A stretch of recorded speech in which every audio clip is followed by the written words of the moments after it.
everybody, and welcome back to Vampire the Masquerade New York by Night, episode 17, if I didn't mess that up.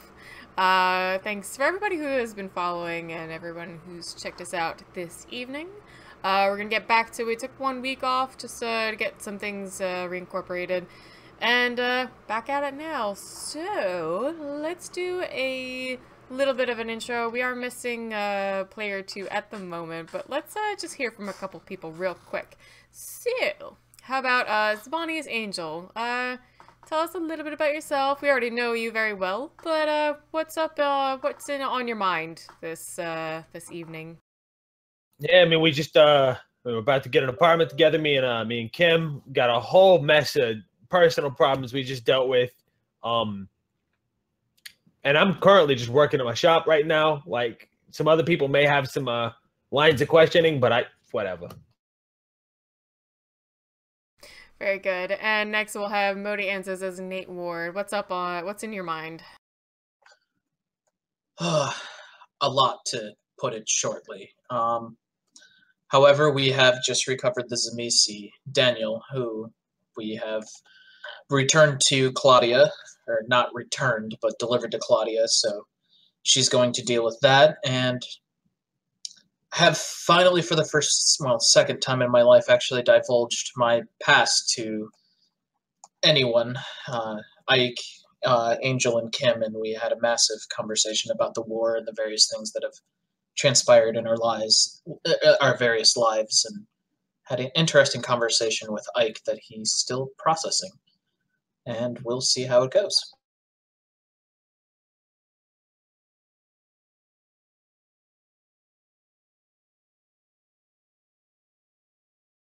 Certainly. I am Dr. Kim Brown. I am trying to see what I can even do about a specific case, as it were. The prince, as I have gathered, and honestly, I might be wrong, but I don't think I am, has been in cahoots with the Setites for at least long enough to set up a drug ring. So I was told by the prince to hold werewolf blood, and then it would be moved and shipped. And then Roland and Felix and someone named Ben and Clementine came to my lab and said that they had a type of blood for me to test, which I then did and found that it was in fact werewolf blood. And all of my previous storage of werewolf blood has gone missing, and I believe it has been moved, and I think this is one of the bags that I previously had. I don't think it was stolen. I think it was a legitimate contract between the Setites and the prince trying to move something, especially since they said that Roland would have the only werewolf blood in the city. So now we are trying to decide what we even do about this, if we even do anything about this at all. And last but not least, we'll have Koznark as Ike Rogers. Tell us what's on your mind.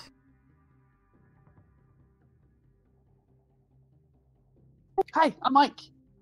I don't really know what's going on. I'm a little worried that Claudia walked off with David, or whatever his name was. So that's a little weird that we kind of got kicked out of the apartment immediately. I'm kind of curious as to if she's going to come back and let us know what's going on at all. But I'm really excited to meet up with Father tomorrow night, pretty early in the night. Other than that, I do have a couple bets I need to collect on, some people I just need to chat with, but kind of waiting on all the gears to spin and see where we end up. But for me, mostly, I'm just excited to be a part of the group and see what's going on with, like I said, with Father. All right, and now that Art is back with us, we'll have Articus as Felix Cote say a couple things about himself. Bonjour. I thought I was going to get away with it too. Well, let's see. I had some discussions with Benedict, who is now currently Ben, but he kind of caught me up with the city and some of the politics, something I haven't really gotten from a Primogen or elder of any sorts, but I followed him with think, with Roland to the doctor, and we're trying to figure out what's going on with this blood situation, and there's Setites involved and everything. This is sounding kind of interesting.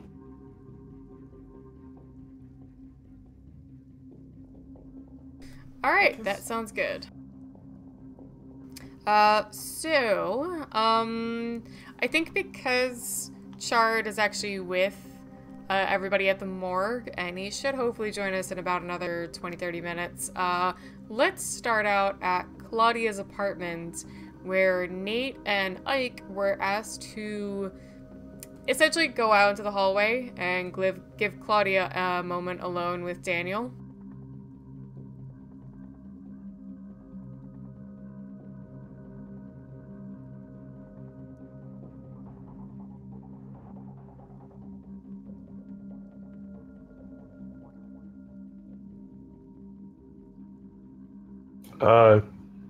Are you talking? I personally can't hear you.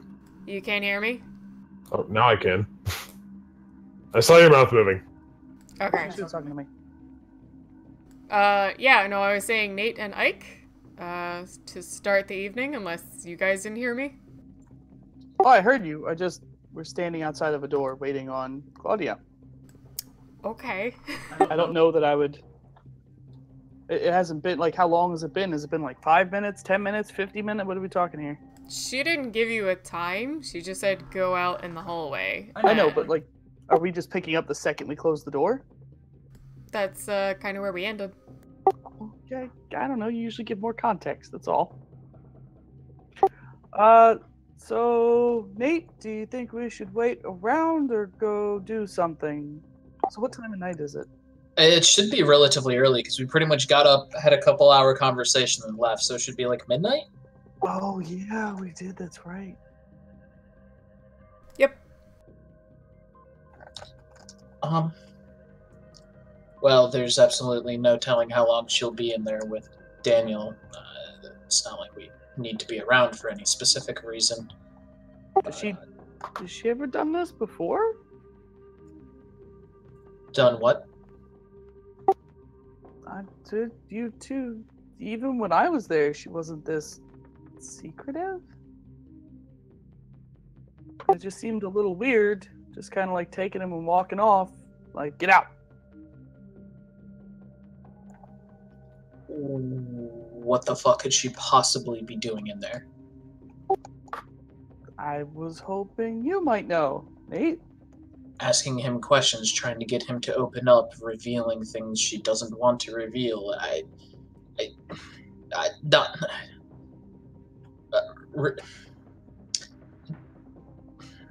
Do you know much about the other clans and their disciplines?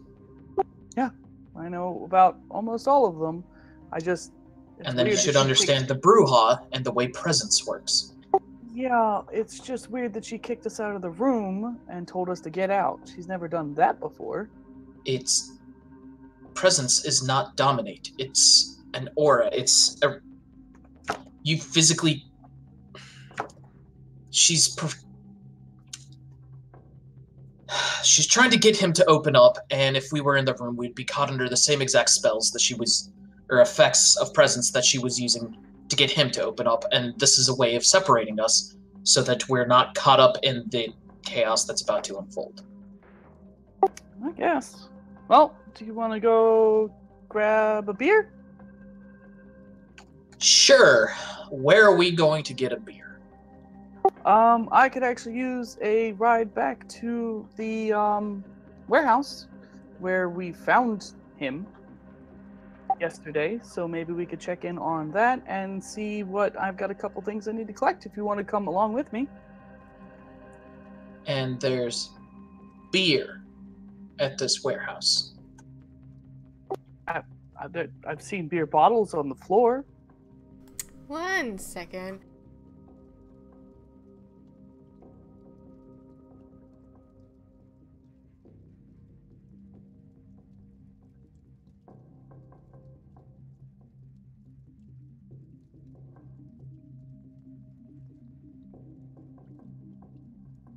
Two seconds. I'm hearing his push to talk beep in Discord, which doesn't make any sense because I have streamer mode enabled. Is that better? Nope. Yep, hearing it. For Zibs too? Nope, nobody else, just you. Nope, just some keyboard. What? I don't know. What? I have no idea why, but yours is the only one I can hear. I can hear it too. Just Well, yeah, but you don't have streamer on. And maybe you should leave the channel and rejoin? Yeah, one sec. Alright, try it again. How about now? Yep, still. Okay, Discord.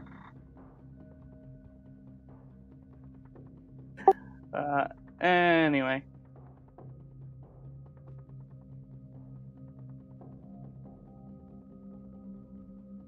Alright, be back in one sec. I'm just gonna restart Discord and try it that way.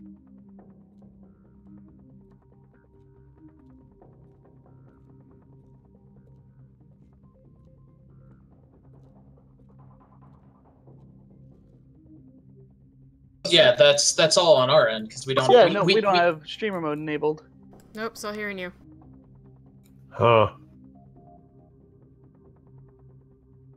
I blame Koznark for this. He is responsible for all technical difficulties. Your voice dropped like an octave, man. What happened? I don't know what you're talking about. Spira? Yeah, it went away now. Okay, we're good then. Continue. Okay. What was the last thing you guys said? We're going to the warehouse to get a beer, Okay. apparently. I was being facetious, Nate. No, but honestly, I could use a point or two. Sounds more like a Roland's Club issue. Well, the night's still young. I'm sure that you're feeling a little bit peckish yourself after. I mean, you had a fun night last night, and I'm assuming that you could use some as well. That's actually a good point. Maybe we should swing by the club. Warehouse first, hit the club after. Sounds good to me. All right. So we'll go ahead and wait. So you're willing? I guess I know you're a Lasombra, so it's not like you would have a problem getting in a car with me at this point. So Exactly. You know, I'm not worried about it. yeah. So we'll make our way over to the warehouse. And just while we're driving, just casually bring up. So what exactly did you leave behind, or what are you looking to pick up here? We found, well, Lily brought us Daniel in the warehouse next to us, and I'd just like to maybe check that out again and talk to my friends who let me stay there over at the warehouse, our warehouse, and see if they heard anything or anyone stopped by or asked questions. I'm a little fuzzy. So you have a warehouse, or friends of yours have a warehouse. Yes. So we shall call this warehouse A. And there's a warehouse next to it, warehouse B, where you found Lily and Daniel. Well, where Lily led us to Daniel, but yes. You guys never actually saw Lily. Oh, I saw her. She showed up in warehouse A, and yeah, she brought, not physically, but she brought Angel and Doc to me and found me, which is weird. Okay. So to warehouse A? Yep, sounds good to me. And so if we arrive without issue,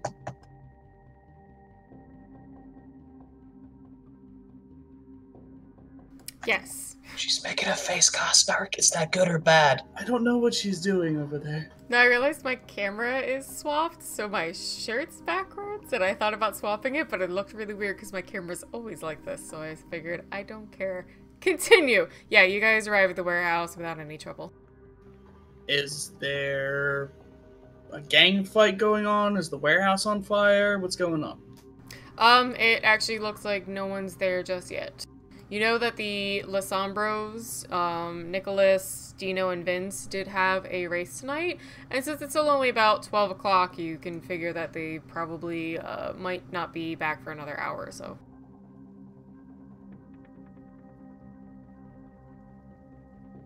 So the warehouse is just empty? No one there? No one around? No, there's no one in the parking lot. It looks like it did back when you and everyone had found Daniel. Doesn't look like anyone's here, Nate, but, and I'll point over to the warehouse a little further down next to ours. That's where we found Daniel, if you want to take a look. Sure, if you finish your business here, we can... just to be frank, to be clear, didn't you guys get out of this warehouse in a hurry? Is there any danger in us going back in? Do you know who even owns the place? Well, we know that we left Daniel... Well, I didn't, but Daniel came from the Tremere, and there was no one there when we took Daniel. There was some footsteps leading out, so it looked like 2 or 3 men kind of left him there, but he wasn't particularly well restrained, and I don't know why they would just leave him there. It was all very fishy and weird.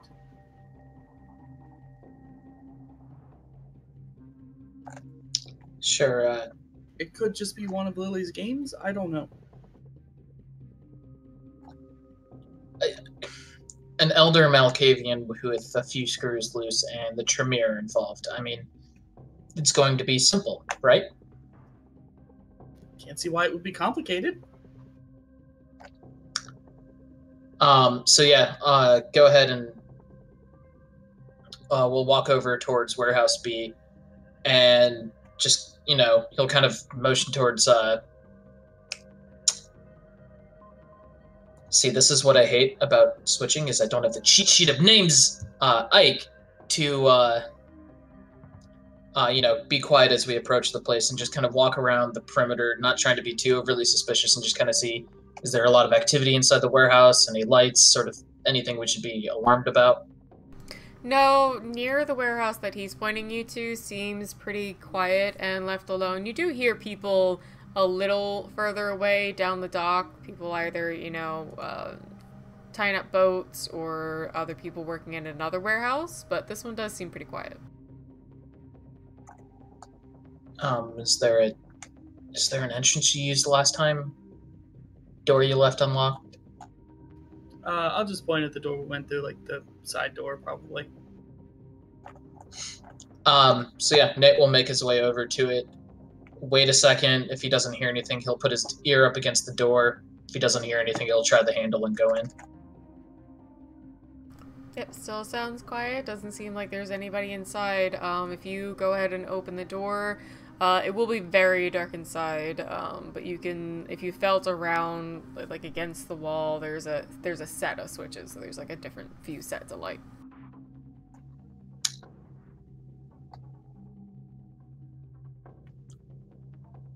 And Nate, if I still haven't heard anything at this point, just go ahead and flip the lights on and start walking into the building, looking around, trying to see if there's anything interesting.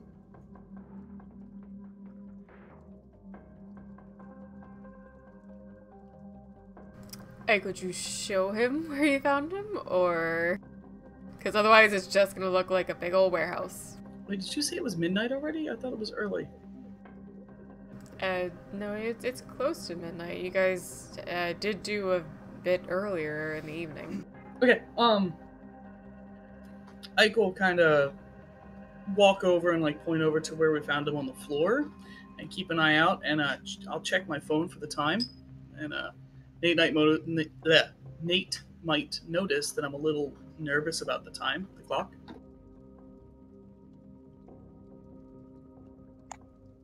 I'm sorry, am I keeping you from something? I just have to, I've got a meeting in a little bit, and I don't think, well, I'll have time to walk after doing this. You know I'm happy to drop you off.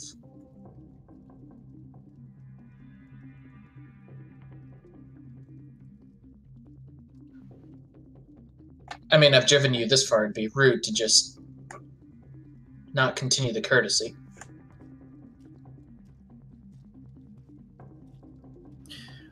Ike has been around a lot of people who've been blood bonded as a child. Well, as, you know, a lot of Sabat are all blood bonded all over the place. Would he notice what a blood bonded relationship tends to look like?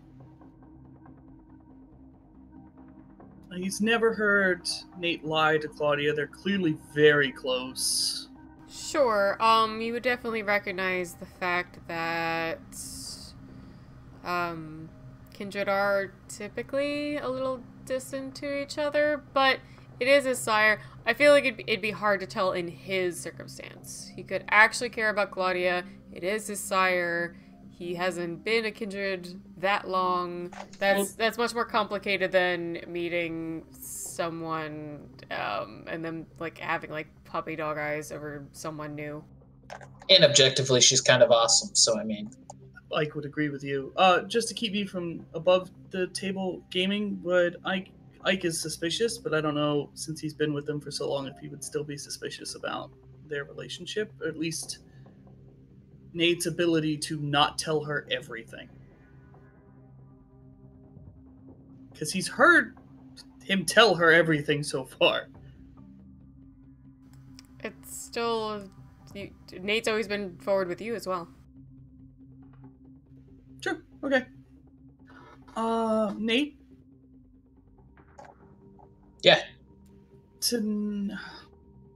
I really don't want to cause problems, and I know you guys are still working on trusting me, but I have something I'm worried Claudia might find out at an inopportune moment, and I trust you. I just need to know that you'll be able to keep it to yourself.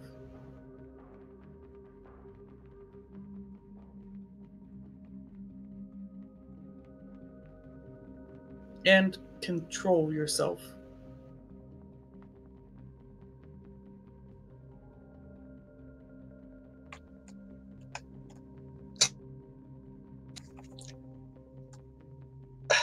Good call there, Articus.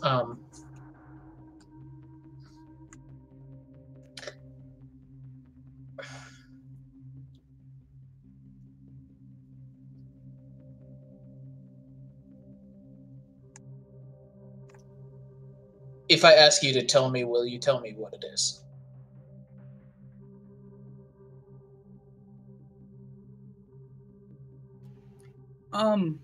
After my answer, sure. They're dependent, you know. If I tell you what it is, then... Look, I'm not gonna... It's something I need to hide for now, but not forever. I just don't want to cause any pain for you, me, or anybody else.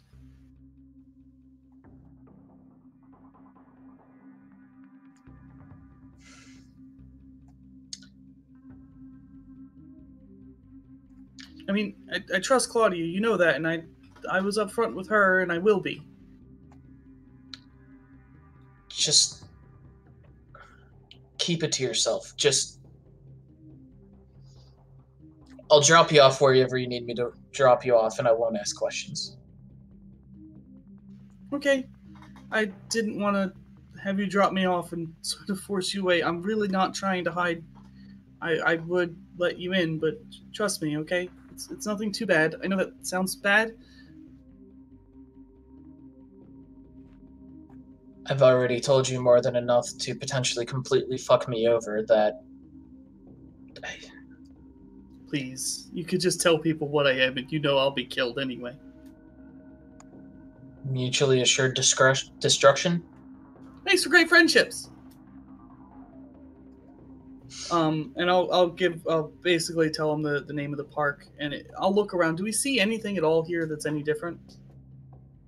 Not really. Not trying to make it anticlimactic, but you guys already did an investigation when you were here. Oh, I was just wondering if like they came back and like got pissed off and threw boxes, you know. Fair enough, but no, it actually looks the same. Okay. Well, it doesn't look like anyone's been back here at all. Do my mind drop? Are even the footprints that they followed out still there? The dust that had been kind of like messed up on the floor probably looks more thrown about because of Ike and the rest moving around, and Daniel, who was erratic for a little while. So you would notice a lot of footprints on the ground, but it is a warehouse, so it wouldn't necessarily draw your attention. There's no Tremere, like any weird thing about it. It's just footprints. Okay, no, so yeah, it looks basically like nobody's been here since they left, basically. Then yeah, we can make the way. It doesn't look like anyone's actually returned since you guys left. Yeah, maybe. I don't think my meeting will go long, so if you'll just wait down the street, and I can come back, and I think we should find Vinny and ask them if anyone came by asking questions, because they I mean, clear, they must have noticed something, right? Yeah, it's so close. Sure. But looks like we've kind of reached a dead end here. Let's try to be punctual. Alright, let's go. I'll tell him, I guess, maybe two streets up from the park I'm meeting. Hey, Matt? Yeah, it was a small one further north from Central Park, because obviously that's sort of werewolf territory. But yeah, a few blocks up, you know, throughout New York there are small parks. They can just be like a block or two, just almost like walking paths with trees. And that was where your sire, Karen Stark, had last met you. Nate will park the car and just I'll be here waiting. Alright, I'll be right back. I like tap on the door and go. And he just park up. pulls out a random book and starts reading. I just gonna audibly like snigger at you, see you pull a book out in a car. Just like this is the most old-timey thing he's ever seen. I don't like screens. They hurt the eyes and they're unnatural. I believe you, Nate.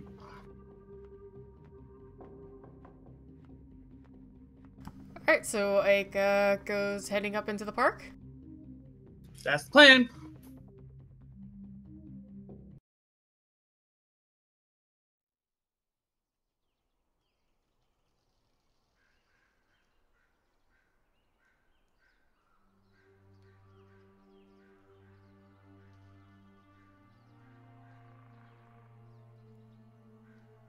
Alright, so you head up into the park and you eventually find your way to the bench where Karen had met you, or well, had led you after meeting you outside of Roland's club to speak with you privately. He said that he would meet you around maybe 1 o'clock, sometime after midnight this evening, and it's getting very close. So if you have a seat or if you even just like stand by, it takes you a little while, and then you just hear the soft tap of a cane on the nearby sidewalk behind you. I'll just play it off chill, not even look over. So as it gets a little closer, you hear your sire's stern, chill but not uninterested voice, just like, Oh, hi, Father. how are you this evening? Doing quite well. How about you? Well enough.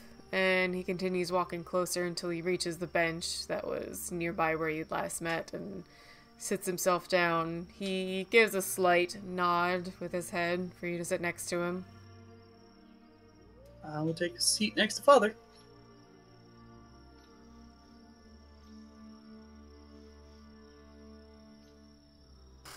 So he looks you up and down. What have you gotten up to the last 24 hours or so? Nothing much. Just hang out with a couple people and tried to take care of some business. Fair enough.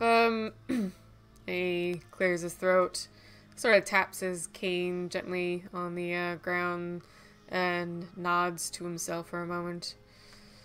Like, I had a couple meetings myself over the last night or so, and another one early this evening. We have some plans in movement. We? Yes, well, especially, and he gives a sort of like quick little look around. Oh wait, I don't think I loaded up his character sheet. I think I remember what it is. 2 seconds, get a roll.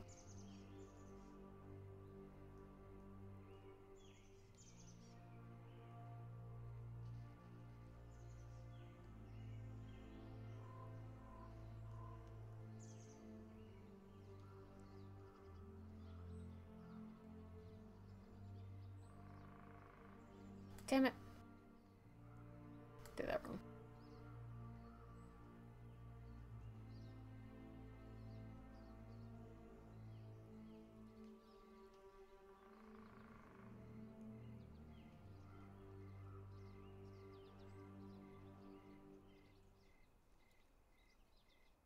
Alright.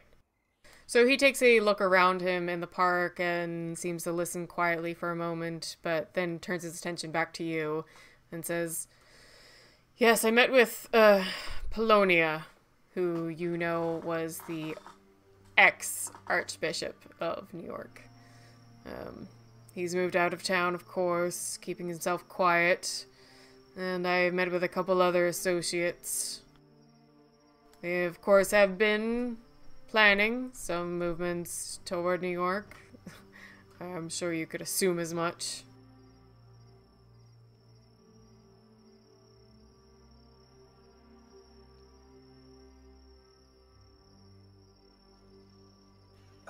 It's unlike you, Father, to get so directly involved with political events. Why the sudden interest?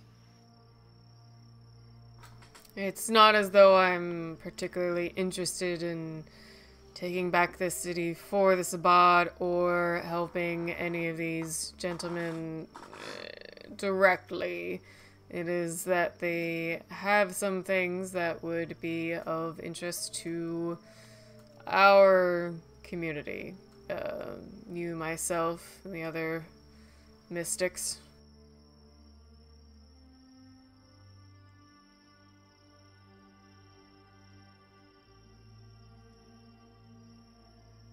There's stuff in New York that you need?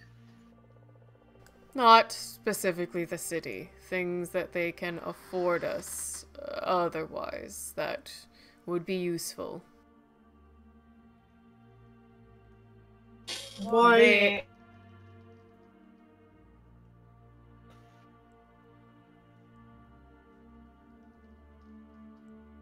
I'm sure by now you've gotten to understand the way things work with our kind, favors and boons, and I have such and such, and I know you want it, and you have abilities, usefulness, or resources that I need. It's all a trade at the end of the day. Yes, but it is rare that, as you've told me, Father, you're called in any situation. Isn't that generally the doomsday move? He genuinely laughs for a moment. Perhaps it is. Do they mean to use you to retake the city? My hand would certainly be a part of it.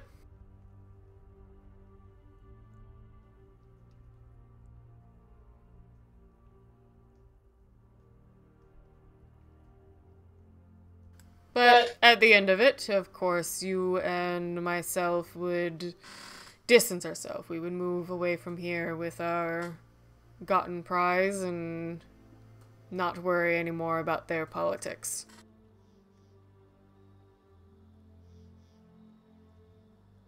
Well, why so? Didn't we just lose a very long war? A very nasty war? Why are they so quick to come back here? Why not other nearby cities that wouldn't be so difficult to deal with? Cairn rubs his hands over the top ledge of his cane, thinking for a moment. There's something here in New York that makes it almost inherently Sabbat territory. Does this have to do with the sewer, Jimisi? He gives you a very broad smile. Yes. The ones down there are, in a way, not new to the city, and also, not as old as the recently ousted Sabbat, Polonia, and his ilk. They have, been here for quite some time, but those who've moved in recently have some interesting qualities, things that they can afford us. You and myself, I mean specifically, but of course, much more so for Polonia's ilk.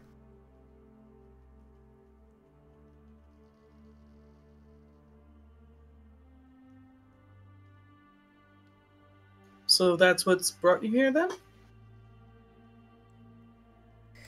I'd been traveling for some time. I wanted to give you a chance to grow into your own roots wherever they took you.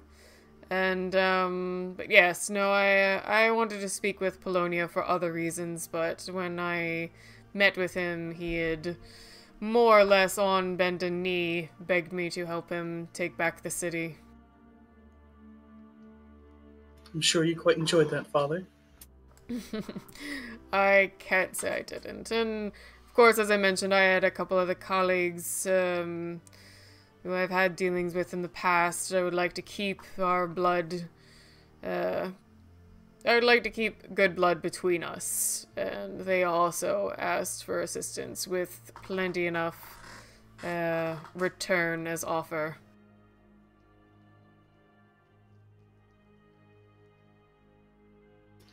Well, what do you need of me, Father?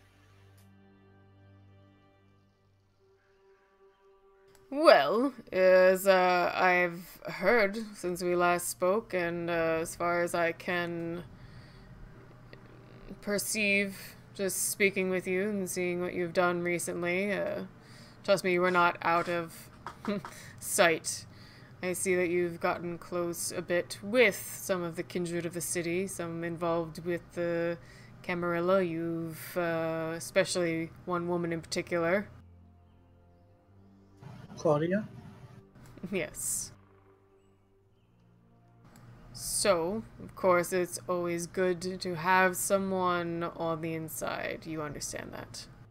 Oh, yes, Father. I'm not asking you to do anything in particular. If you can just continue to watch, listen, and tell me what you know of these people. Yes, Father. Do you remember I had asked about a Shemisi called Daniel? Yes. You still don't know who he is? Did Polonius mention him? Polonia did not seem to know him, but my dear friend Grigore did. Not one of his, but a close friend's child. Claudia has him, and he knows me.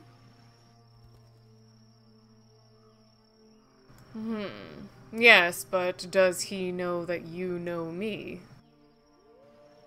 No, but if he might know something, I'm sure Claudia will find out. She has her ways. And we just got Daniel back from the Tremere, who I'm sure also had their ways with him. So secrecy may not be such a great option right now. His brow furrows a bit at this. I understand what you're saying. Listen, Ike, and he'll tap his cane. This Claudia that you seem to have grown somewhat close to, has this Daniel, and she is currently questioning him. Can you, at minimum, see what you can find out about this intervention and report back to me? If it seems ill-opportune to stay close to her any longer, we will change our plans. Yes, Father. Good. And he'll actually stand up, but doesn't look to move away just yet. He just stands and turns looking back down at you.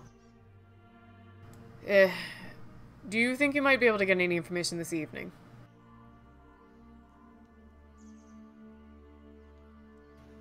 Good at getting information, Father. Depends on what that is.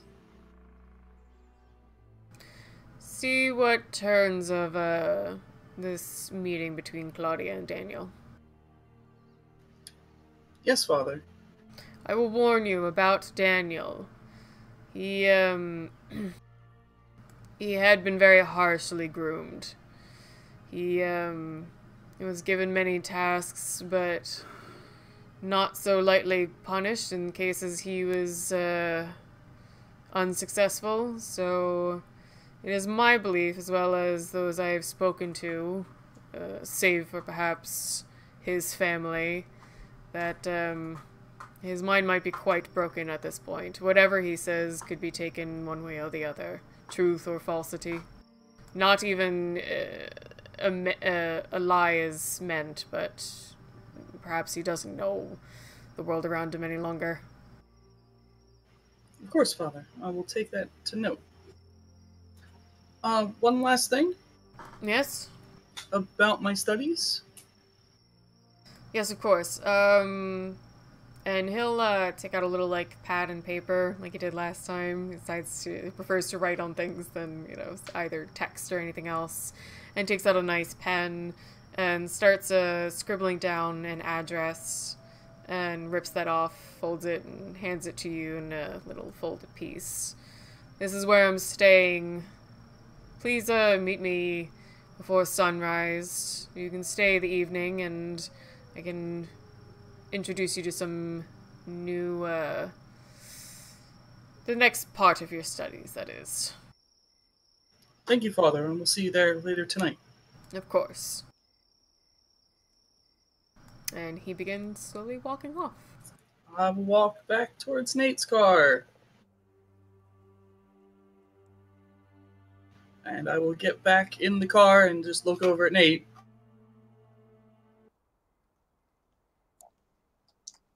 And is your business concluded? I think I'm going to look pretty clearly shaken and not very happy. Yeah, Nate.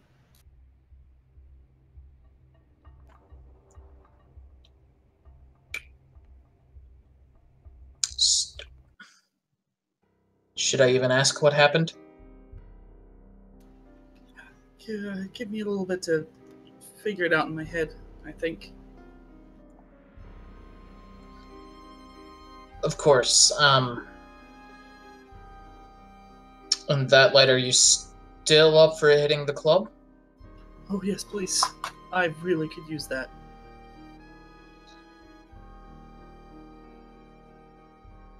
Alright. And you'll just be mainly silent unless Ike is being chatty. And drive off towards Roland's. Alright, I think this is actually still Saturday night, so you guys roll up. The club is, very busy. You see people both walking in and out through the doors. You recognize the two bouncers that you've seen before there. If you approach they'll just give you a nod. They've, you know, they're good at their job. They recognize faces, and they even recognize Ike at this point, and just allow you both to go in. And when we get in, Nate is immediately going to go upstairs to the VIP, and because there's a bar up in the VIP for the good stuff, right? Generally the idea is to speak at the bar in the front, but definitely all the blood dolls and anybody you would want is upstairs, so you can kind of go either way. If you want to ask for something specific, go to the bar. If you just want to try to, like, smooth your way into anybody's lap, you know, you can do it that way either. Nah, Nate'll be fine with the bar.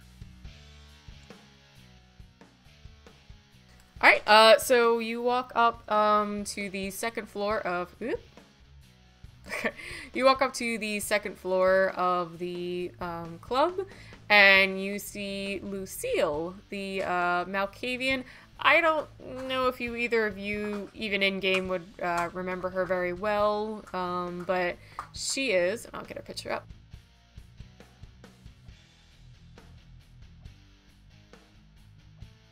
She is one of the workers at the club that is specifically kindred. She has long, dreaded, bleached hair with, like, some color mixed in. Definitely wears her style a little more punk. Has piercings and, like, dark makeup around her eyes. She's just chatting with someone who's leaning across the bar towards her. And Nate'll just walk up, grab him, sit down on one of the stools, grab her attention, and just give me the freshest thing you have.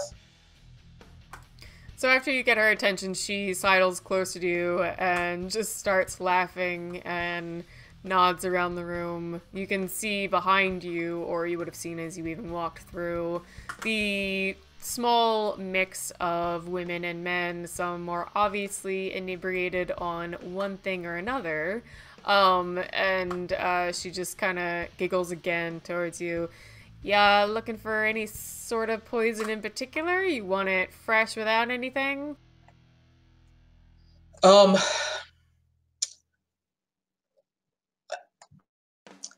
take one that's particularly inebriated, but nothing stronger. Just the booze. Gotcha. I'll slide up like next to Nate, like almost tippy toes, lean on the bar, and be like, "I'll have what he's having." She laughs, recognizing you, and nods along. She was about to yell out for someone, but she actually instead ducks out from the side of the bar and starts walking toward a small group towards the back that are hanging out in a booth, and she kind of, like, cocks her hip, leans toward, and starts talking to them. It takes about a minute or two, but then she walks back toward the bar and nodding her head in their direction, but looking at Nate, says, "You see the blonde over there? She's definitely good for you, and for you, sweetie, I talked up the brunette next to her." I might need 2 drinks. Honey, you are one demanding customer. I had a really rough night. Alright, we'll start with the brunette. I'll see what else I can dig up for you. A lot of these other people, it's Saturday night. They've got a few other things inside their system. It's fine with me. Alright, and it is about the hour, and we've got a chart on deck. So let's take a break. You might see some funny things going on with the overlay as we get our boy loaded up. But we'll start with a couple AMAs at least. Who wants to hang back? I mean, we really kind of only had Nate and Ike.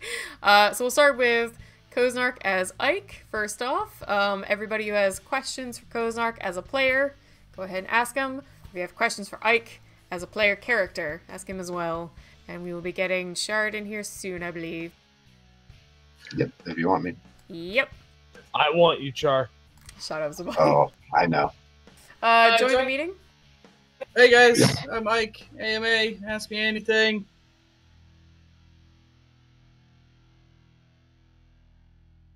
Ask the now apparent double agent. Fuck. CS Graham asks, is Ike a daddy's boy?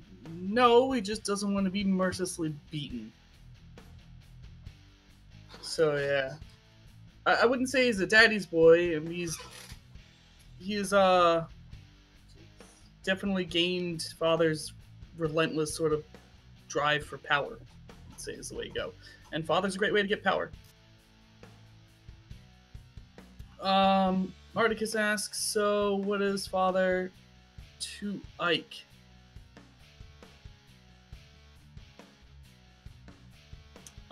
Super complicated question. Don't know.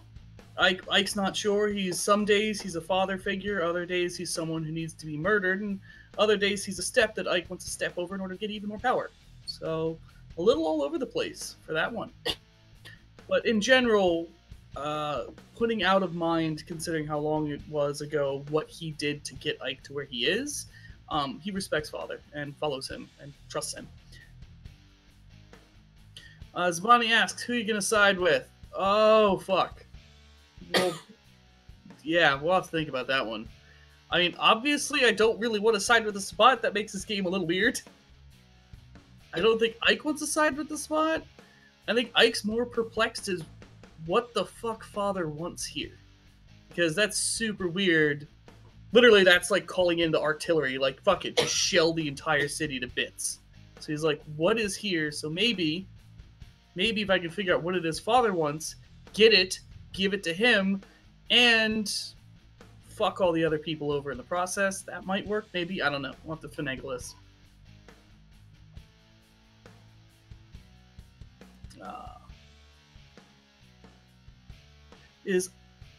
Hey, Ike, is his father ever involved with some mafia that Ike knows of? Not that he knows of. Father isn't generally involved with low-level anything. He's more of like the talking to higher-up people. Ike's not normally invited to those conversations. This is the first time he's been sort of let in through this door of opening the door of like politics and things, so it's a new experience.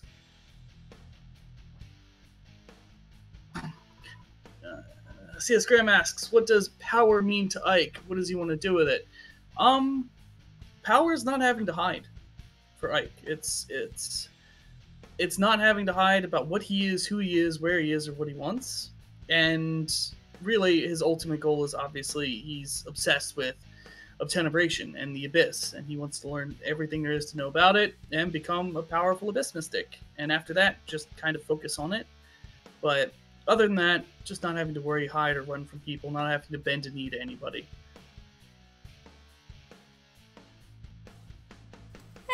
And we did it. That's a blurry chart. Yeah, Char, do Oh god, oh god. Chard, I think you might be drunk because you're super blurry. Guys,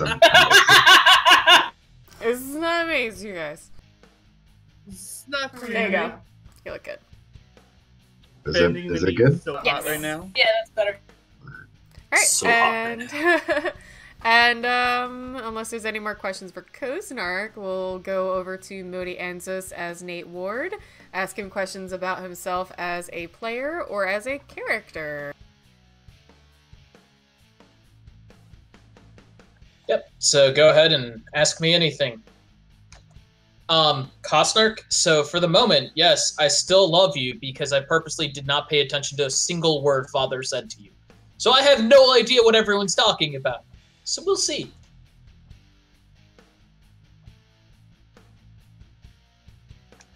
Grinner asks, why am I such a nerd? And yes, why are we all such nerds? It's obviously the correct way to live your life. Except for every other way to live your life, for the most part, is also equally correct, but this one's fun. Coolip asks, grilled cheese? Yes? Yes? Sabani asks, how mad is Nate gonna be? Like I said, I specifically didn't pay attention to that, so I have no idea what Father just asked of him. So, we'll see. But, getting the hints of what I've got, he might murder Ike. He doesn't want to murder Ike, though. But it sounds like it's a murderable offense going on right now. Graham asks, paper or plastic? Really depends on the day. So paper is by far the thing I prefer, but some days you just don't want to hassle with shit and you get plastic because the handles don't fucking break on you when you put a bag of ramen in and all of a sudden your paper handles are breaking because they're made of shit. Articus, why does Nate feel like he can't be told anything Ike might be doing to Claudia? Because he's bloodbound to him and he's like, don't tell Claudia, and Nate was just going, now you told me not to tell her, so now I want to tell her. That you just told me to lie to or not tell something to Senpai. And with 3 ranks of a blood bond, a lie of omission is basically like still just a straight up lie. Plus, she has like major super high perception. No, you can tell her I told you not to tell her something, but you don't know what the what is. So no, Nate just was just like, I don't know what, and if you tell me, I feel like I'm gonna walk up to Claudia right now and just be like, so Ike is doing this right now. You're like, don't tell Claudia, and he goes, just don't tell me. Just don't tell me. What does Nate think Ike is doing? Sabat shit. He's pretty sure Ike is doing Sabat shit. I mean, let's be real. When he goes, Nate, this is fucked up shit. He goes, okay, so Sabat, got it. Okay. But we've just had such a long discussion about how murky the water is and how all the Sabat's not the same. And it's all this other shit that he's like, okay, he's probably doing casual Sabat? I don't know. Something that is keeping him alive for the most part. And probably not selling Sabat shit. Casual Sunday afternoon slaughter. Spira asks, what's Nate gonna do when Claudia adopts Daniel? Murder Daniel and blame it on the dog. I mean, there's only room in Senpai's heart for one boy, and that is Nate. Blame Ike. Blame Angel. An Angel will take the fall for it. Murder Daniel? It was terrible. I didn't do fucking shit. I only stabbed him the one fucking time. Graham asks, wait, I missed it. Who's bloodbound to who now? Nate is 3rd level bloodbounded to Claudia. It's one of the conditions of his existence.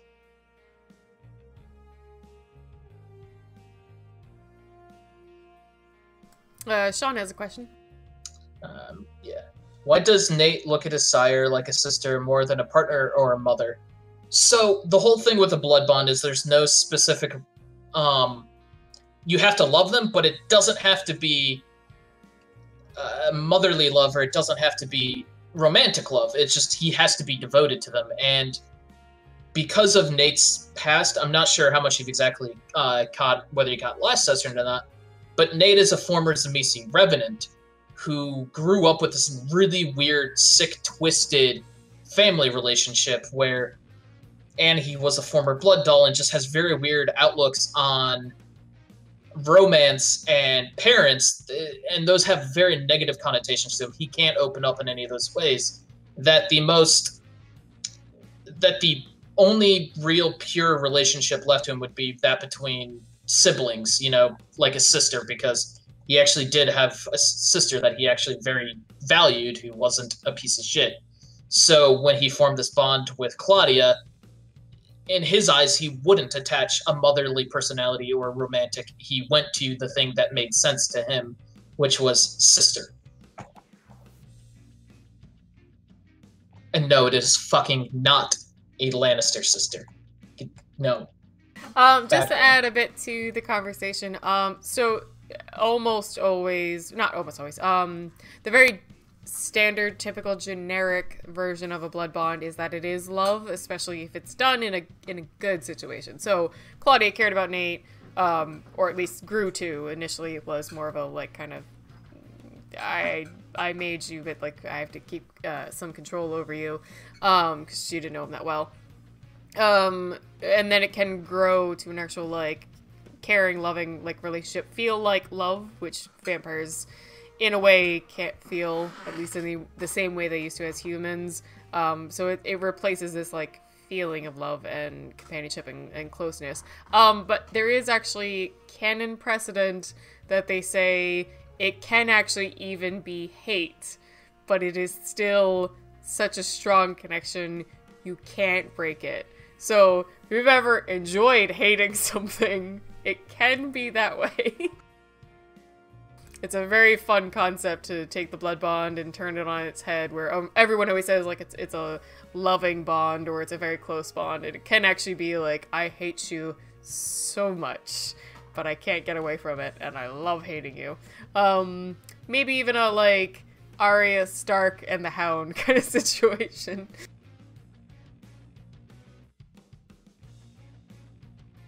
Alright, but I think we can get back to the game. Let me get our pictures up. And some music.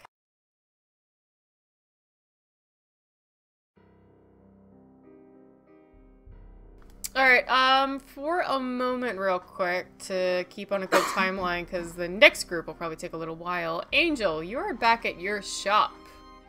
It's me.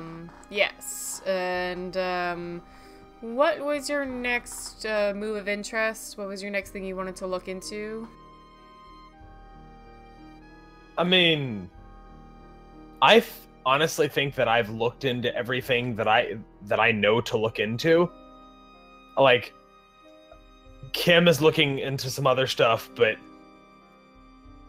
I think that he's actually like content right now until he finds out some of the stuff that Kim has found out. Fair enough. As a reminder, I'm sure you like had it in mind anyway, but you also have the deal you kind of made with Sean and to look into Jeremy, the werewolf who has their brother Ash. So if yeah, but I did talk to Crid about getting them to track the phone. The phone. Haven't gotten any information about that yet. Yep. Hi, Cat. Hi, Kitty. Alright, so then, like, we won't go necessarily crazy long, but let's check back in at the morgue. We'll get that moving a little bit, because I think, knowing Kim and your close relationship, she might even reach out to you anyway. And now Chart's here, which is what we needed. And, oh, this is the wrong flip it overlay. I fixed your name. Anyway. Season end. Mistakes are made. Whatever, who cares. Back at the morgue. Felix, Roland, and Kim are all together, as well as Benedict. And Ben. Ben. Yes. Ben, who is, I believe, still in disguise, using his mask of 1,000 faces, so he still looks like a mildly attractive, swarthy, middle-aged gentleman that no one in particular recognizes other than Chard, and I think Felix knows who he is as well. Kim does not know who this is.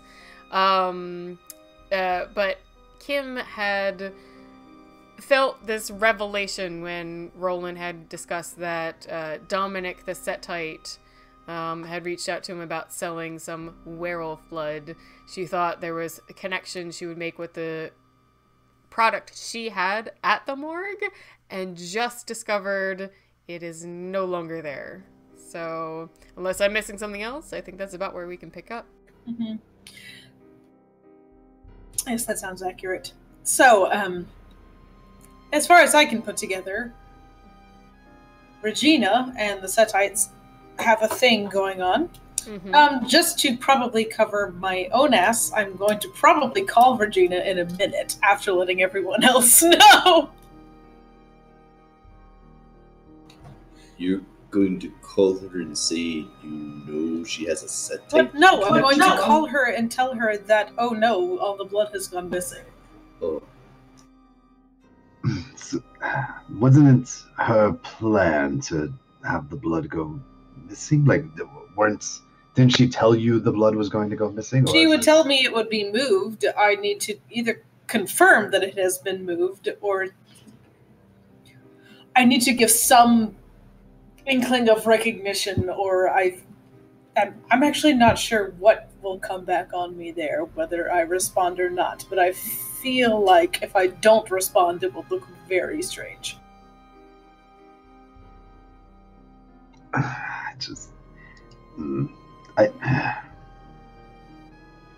So are you guys going to Roland kind of like looks around uneasy, scratches his head. So the prince is in with the Setites. Are we okay with that? I'm not sure how I feel about it yet. How do you feel about it? I feel it'd be safe. I don't know how I should handle this with you two. With us too? Maybe your feelings about this aren't as strong as mine. That's why I'm asking. If you don't have the same feelings for it as I do, then maybe I shouldn't tell you how strongly I feel about it. Okay.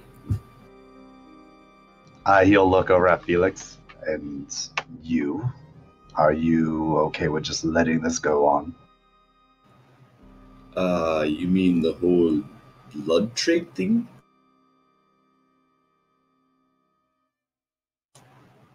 Did you hear that? Yeah, sorry, just trying to figure out this whole mic thing. You're okay. So wait, yeah, is my mic, does it sound like it's coming from this? Yeah, it Yes. sounds a little muddy. Okay. So you can hear me tapping right there? Yes. Yeah. Okay. Yes. Sorry, it's coming from my webcam. I'll switch it. Yes, this. She's in with the Setites, and they are blood bonding me and blackmailing me to do this. And I'm Camarilla. I am supposed to be under her, and she's just allowing this to happen. And we're supposed to just go on. I would say no. However, you weren't asking me. I mean, it sounds like a bunch of tabernacle to me. Shit.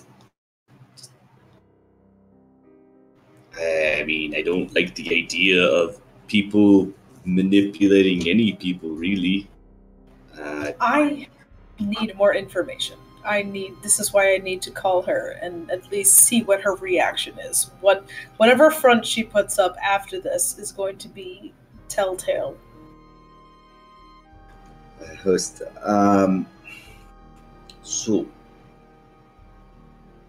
I'm probably just taking a second to catch up here, but so basically there's a connection between her and the Setites, and now the Setites and the Bruja, if I may use it very generically here. And is this normal? Is this city thing normal? This is I know Kim is young, and so am I, so I'm not sure. I know. We don't know. Yeah, I cannot say, but I know there's some people pretty riled up about the Setite trying to move in, and I mean, once they find out that the prince is involved, I don't know what will happen. How about you, Ben? You've been quiet, and I haven't met you before, and you're in my lab listening to all of this. Ben? That was to Ben? Yeah. He just gives a very wide smile, and as I said, like, he's relatively attractive. He's got that swarthy, like, dark tan skin, a couple, like, little scars along his face, and just kind of chuckles a little bit. I apologize, miss. I'm a close friend of Roland's here. If you'd prefer, I can step out, however, though. No, at this point, you've pretty much heard all of it. I'm just curious what you think. About the prince working with Setites, the prince having ulterior motives that you didn't know about, a prince having Setites. secrets. Obviously, princes always have secrets and ulterior motives no one knows about. He continues laughing a little bit. I used to, I was an old resident of New York before you, Camarilla. He really made your stay here. Moved out and got tired of the Sabbat myself, so, Honestly, nothing really seems all that different.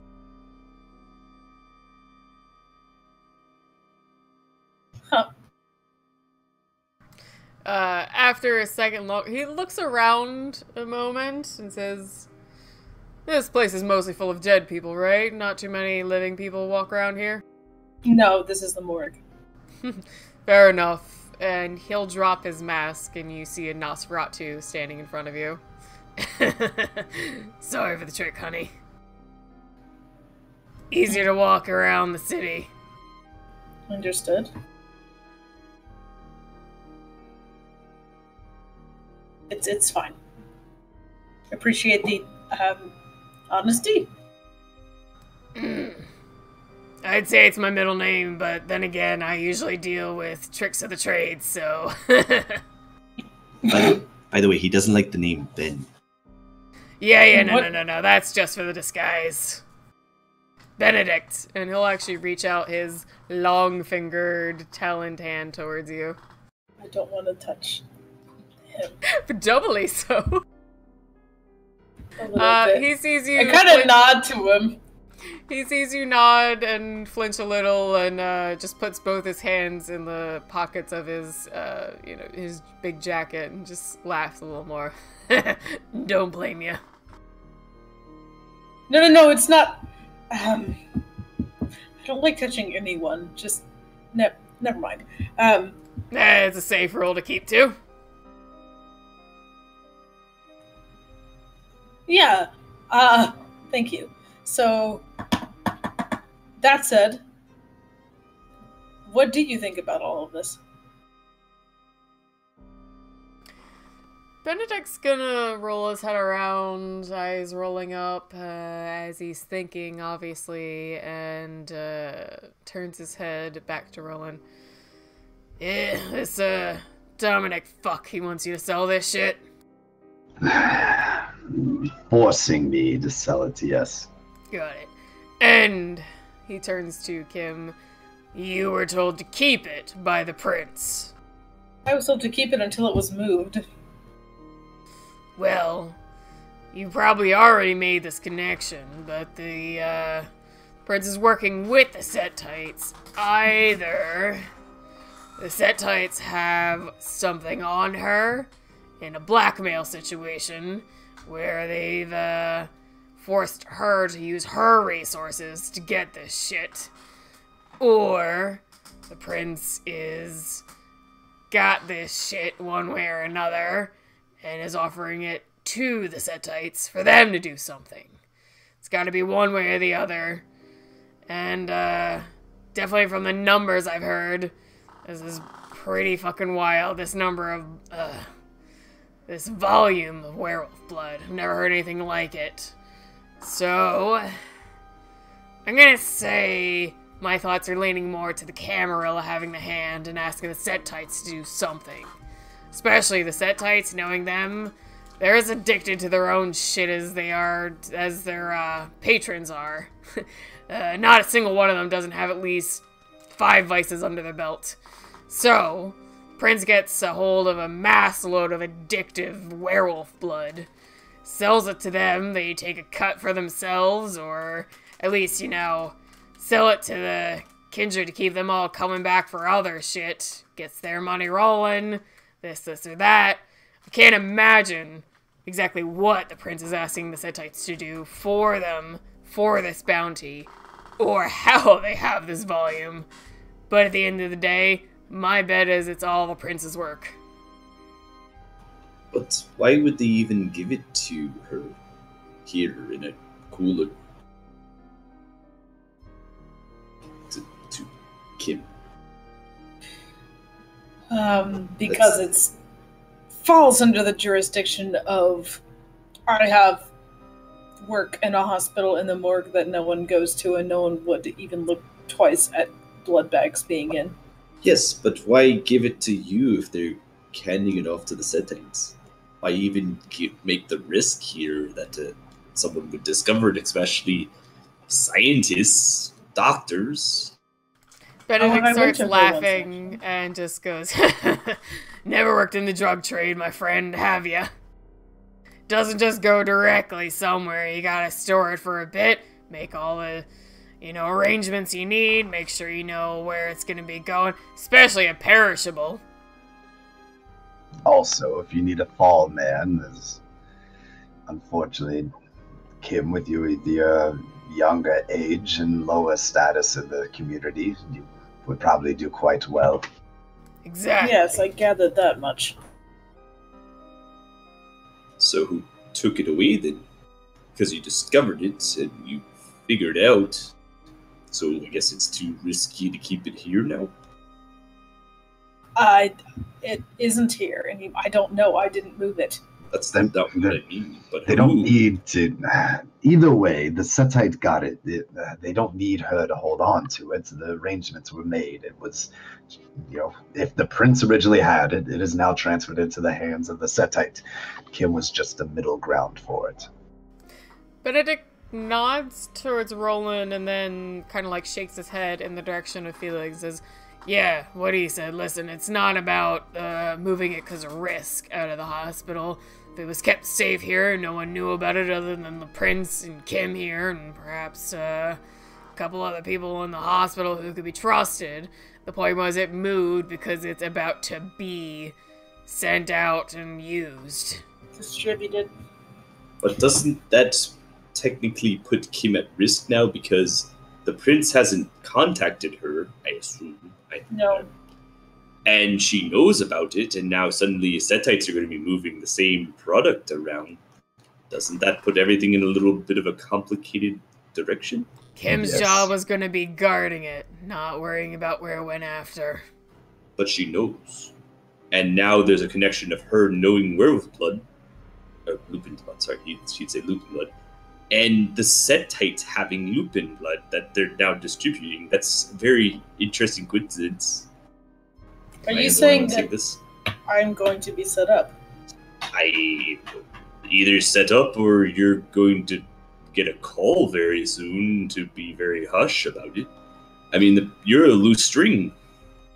Benedict's gonna give a very friendly smile towards Kim and say, actually, honey, and I don't mean any offense by this, but I don't think you've got anything to worry about. I don't think they've thought twice about you.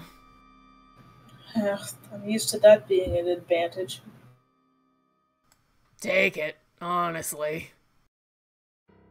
I mean, okay. The alternative is that they kill you, so this is the better of the two options, I feel. Exactly. Yes. Just as hippie guy over here just was saying, considering that he was thinking that you'd be in trouble. I honestly think you're safe, but if you do go whistleblowing, that could be where you get in trouble. So what would you recommend that I do then? Because I don't want to just seem ignorant that it has been moved. I was not contacted that it would be in any, I was told it would be moved, but not when or anything like that. And if it has gone quote unquote missing, then I'm unsure if I should contact the prince or not. Benedict shrugs and is still very specifically looking at Kim and says, I don't understand why you give a shit about doing anything. You haven't been asked to do anything other than guard this blood. It's out of your bank. Why care? Because I'd already previously come to her after discovering what it was. Yeah, and if you don't make any more noise, the fuck's she gonna do? It might seem suspicious if her job was to guard it, and then it goes missing and she doesn't contact her, though, right? It would almost lead them to think maybe Kim knows. And I don't mean to step on your toes or anything, Benedict, but at the very least, maybe Kim just call her and report it missing.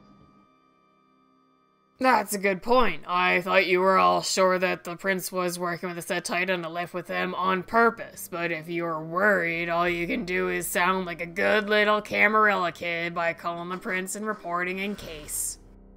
That was what I was asking, whether or not I should do that. Yes. Couldn't hurt. Just gonna make you sound like you're still back on her side. I think it might be a good thing if she does sound like she's on her side. And to be honest, and he'll give Kim a look, I'm not sure if Kim knows whose side she's on right now. I need more information. All right. Benedict just kind of lifts his hand and like, yeah, sounds good. Yeah. I'm sorry. Look, look around. I'm a scientist. I need everything, or at least most things, in front of me before I can decide. All right. I'm pretty much not on the prince's side at this point. That much I can't tell you. Well, you try and... I have no information on the prince side. All I know is the Setite side, and that's a little complicated as of right now. And with this newfound information about the prince, I think I have to go have a talk with Nate and a couple of our friends. I need to talk to him too. Thank you for bringing this to me. I'm glad I could be of service. I won't tell anyone you were here. I appreciate that. Mm-hmm. I'm going to call the prince, I think, and tell her that all of this has gone missing. And I'll give Nate a text and see if he's home and ready for a visit. What does the text say, and how does this fall into my timeline? We can keep that pretty close. Ike was in the park for a little while, but everyone had been at the morgue discussing things for, I think, longer than you guys had even necessarily been on your little adventures. So we'll keep it in line. So we're at the bar still? Text would just say, "Where are you?" Yeah.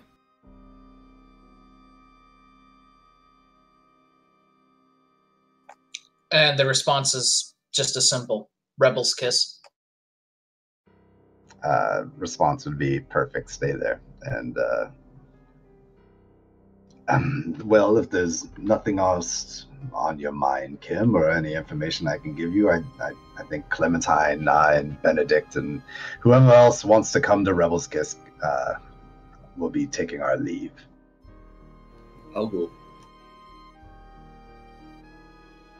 You are invited as well, Kim, if you would like to hear more of the story. I do. I am 2 days behind on work, and I really don't want my sire jumping down my throat again. But I do want to come. Oh, creepy shadow guy? Yes, creepy shadow guy. I remember him.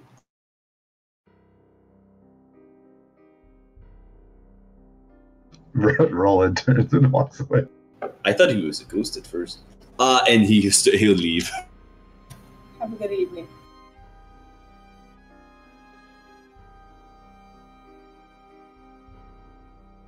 Alright, so Kim is staying back at the hospital for now? Yes! and she'll be making a call to Regina. Yeah! Roland is heading over to Rebel's Kiss to meet with Nate specifically, who has Ike in tow. Felix, what are you doing? You were still at the morgue. What? No, I followed Char. Oh, you're going with him, okay. I was making sure, I was double checking where you went. It's not Char anymore. It's Super Chocolate Bear. Please call me by my new name, Super Chocolate Bear. You are Super Chocolate Bear. Thank you. Only if I can be Super Vanilla Bear. Super Chocolate Twink. Change your name. Change it up. Super No, Vanilla I've got a whole Bear. thing going! Okay, then I get to be Super Vanilla Twink. That's fair enough. You are, like, the whitest amongst us. Tied with Bodhi, maybe. Modi could be super. It'll be tied when it's fall. White. When it's fall and Bodhi is drinking all his pumpkin spice lattes. Okay, basically we need to have a white off. We're going to have a white off, and it's going to be fantastic. I'm pretty damn next white. week, I just the white know how to like use lighting to my advantage. Yeah, I have more yellow lighting right now, so I look more human. If I had brighter lighting, I look like a jellyfish. But anyway, Benedict is just gonna peace out. He's gonna be like, enjoy yourselves, and he's gonna go on his own way. Oh, he's not coming back. No, he's not following you guys. I got other stuff to do. Good. And back at Celestial Customs, so Angel has been waiting, doing business, in his actual, like, you know, is that you fixing cars?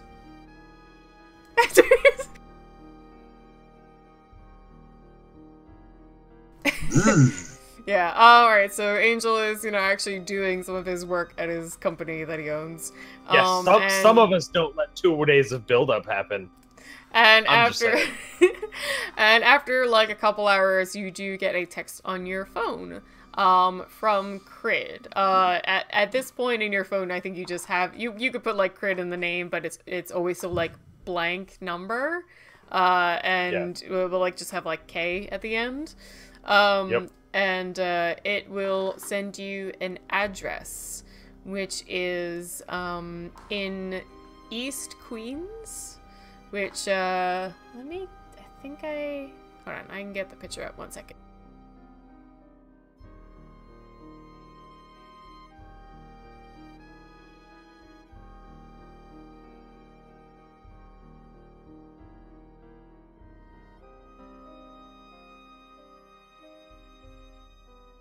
Alright, so if you can check on the stream at least real quick, I have the map back up. Where Manhattan is where all of our fun has typically been happening. Queens is just a river over. Fastest way to get there is actually kind of like through Brooklyn and up. But there is like a small like ferry and a couple other ways to get over a little faster. But it's not a long drive. It's a little while, but not too bad. But it's just at that near end where it says East River. There is a townhouse that the number who had been reaching out to Sean, you believe will be Jeremy. There's a townhouse connected with that phone number that, you know, passed through bills and other things. They tied it back to this place.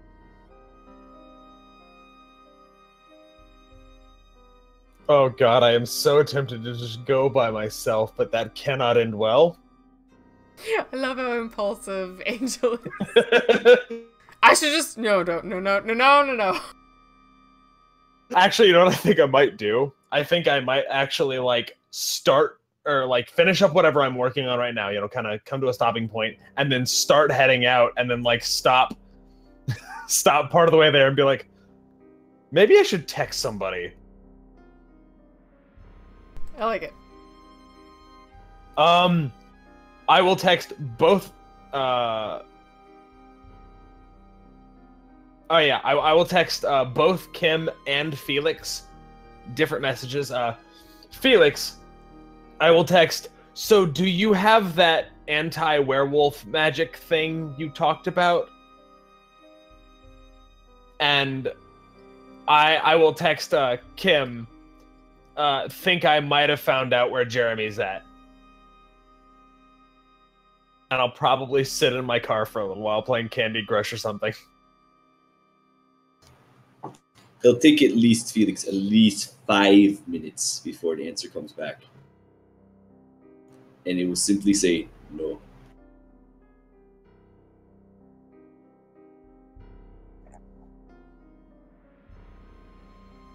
That just reminds me of the joke in, like, Japanese, like, subbed movies where they're, like, talk for 5 minutes. It's just, no. I'll text back with the word shit. Why? And then I'll be like, I think I might have found out where Jeremy's at. Oh. Again, like each time a minute spaced. Which Kim has plenty of time to get a full amount of texting in between you. I mean, maybe she's like elbow deep in a body. I need to call the prince. That's what I'm fucking doing. No, I know. So, yeah, let's take a quick break and get to that. 'Cause I know she was gonna do that, like, immediately. Mm-hmm. I have to look up what level of spell that is. Ward against Lupine's like a 4th level ritual. No, it's easy. It's easier than doing it against Kindred. I shit you not. Is it? Kindred's Then is it's the like hardest. 3rd. I think it might be 2nd. I think fairies might be 2nd. I mean, I guess you could Google it because it's like human. I think it's Oh, humans no, first. I was gonna say werewolf is super easy. Werewolf is like one of the first ones you can do. It's Wow. first. Yeah. I was about to agree with him. I was like, it's at most 2. It's super easy. Huh? He might be able to figure this It's out. easier like- than humans. No, humans is 1 too. Isn't Oh it? wait, there is human. Human thought- is. Well, it's hide the chantry kind of thing. So that would just be like from anyone who doesn't know where it is, which would include humans. If they don't know what it is or where it is, why would they look at it? Werewolf is a very more specific one, but it is still like 1st level. But Kim, you are going to call the prince. You don't have a direct number, but you have a number to Carol, her cute little assistant, Yes. who hasn't been in an episode in like 10. I mean, not that she's even important. We have more important characters that haven't been around in longer. But Yeah. So, yeah, no, I call up Carol. And I'm, like, sitting at my desk, like, kind of scrolling through other files I'm supposed to be kind of looking at while it's ringing or whatever. after, a few rings, you get an answer. Ayers Industry, how can I help you? Hello. Yes, this is Dr. Brown over at Mount Sinai. Yes, of course. How can I help you today? I just had a concern that I would like to put by Regina, if that is all right. And you hear her, like, scribbling on a pad of paper. I needed to speak with, Regina. And you hear her, like, flipping through, like, pages of obviously, like, a scheduled notebook, like, how long do you think you could be? I could squeeze in maybe a half hour in a few days. Oh, no, I only needed to talk with her briefly, maybe 10 minutes. May I ask the topic of conversation? She is quite busy, as you might understand. No, she asked me to look over a specific shipment, and I just wanted to check on the status of that. Oh, Mount Sinai, yes. Give me 1 second, and you'll hear, like, immediately go to, like, hold music. And after another, like, 2 or 3 minutes, the phone will pick up again, and you'll hear Regina's voice. Hello, Dr. Kim. Happy to hear from you. How can I help you this evening? Hi, Regina. I am calling because I recently looked through, just checking again on that shipment you asked me to, and it appears to have been moved. Was that on schedule? I just wasn't notified. Oh, yes, I'm so sorry. I can't believe no one had spoke to you about it. I specifically told... I am very sorry about that. I told both your sire and the men that were supposed to pick up the shipment to speak with you directly. I'm not sure Fargus? where... Yes. You told Fargus? Yes, of course. I would have assumed he would have made it clear to you so that he wouldn't be surprised later if you didn't see it there. Oh, okay. No, I guess it must have just slipped his mind or something. Well, no offense, but it seems like his style. He's always got, 1,000 things going on. Yeah, he's very busy, especially training interns and all kinds of other things. No, it's understandable. All right, so it was supposed to have been moved. All right, that is what I was checking on. I very much appreciate your concern. I'm actually happy to hear that you called and wanted to make sure that there wasn't anything wrong. Dr. Brown, we haven't gotten to know each other very well. I think I've only spoken to you once or twice. I think I know your sire far more than yourself, and I don't even speak to him very often. Perhaps in the near future we can go out for the evening and actually get to know each other a bit more. I am very busy, but I would like to make the time, set it aside for you. Yeah, actually, that would be an honor. Thank you. Of course, I may have a rank, but please consider me another one of our community. Thank you. I very much appreciate that. Thank you so much. Of course. I will reach out to Carol. I will have her take a look at my schedule, find a good time, and of course I will make sure it works for you too. Don't set anything aside for yourself. We'll find a time that works. It's not like we're exactly short on it, are we? Yeah. Alright, well, if you run into any other problems, we will have more shipments coming in, probably not necessarily soon, but perhaps within the next week. If anything else seems out of the ordinary, please feel free to reach out to me, or at least pass it along to Carolyn. Certainly, yeah. Thank you so much. Thank you as well. You have yourself a good evening. You as well. Oh my god, okay. Alright, right, yeah, sure, okay. I'm going to go ahead and call Nate now. Oh, you're so popular tonight, Nate. He asked me to when we all left my apartment, he asked me to call him when I knew what was going on, so. An angel, but Nate asked first, so. I mean, am I, like, neck deep at this point? Like...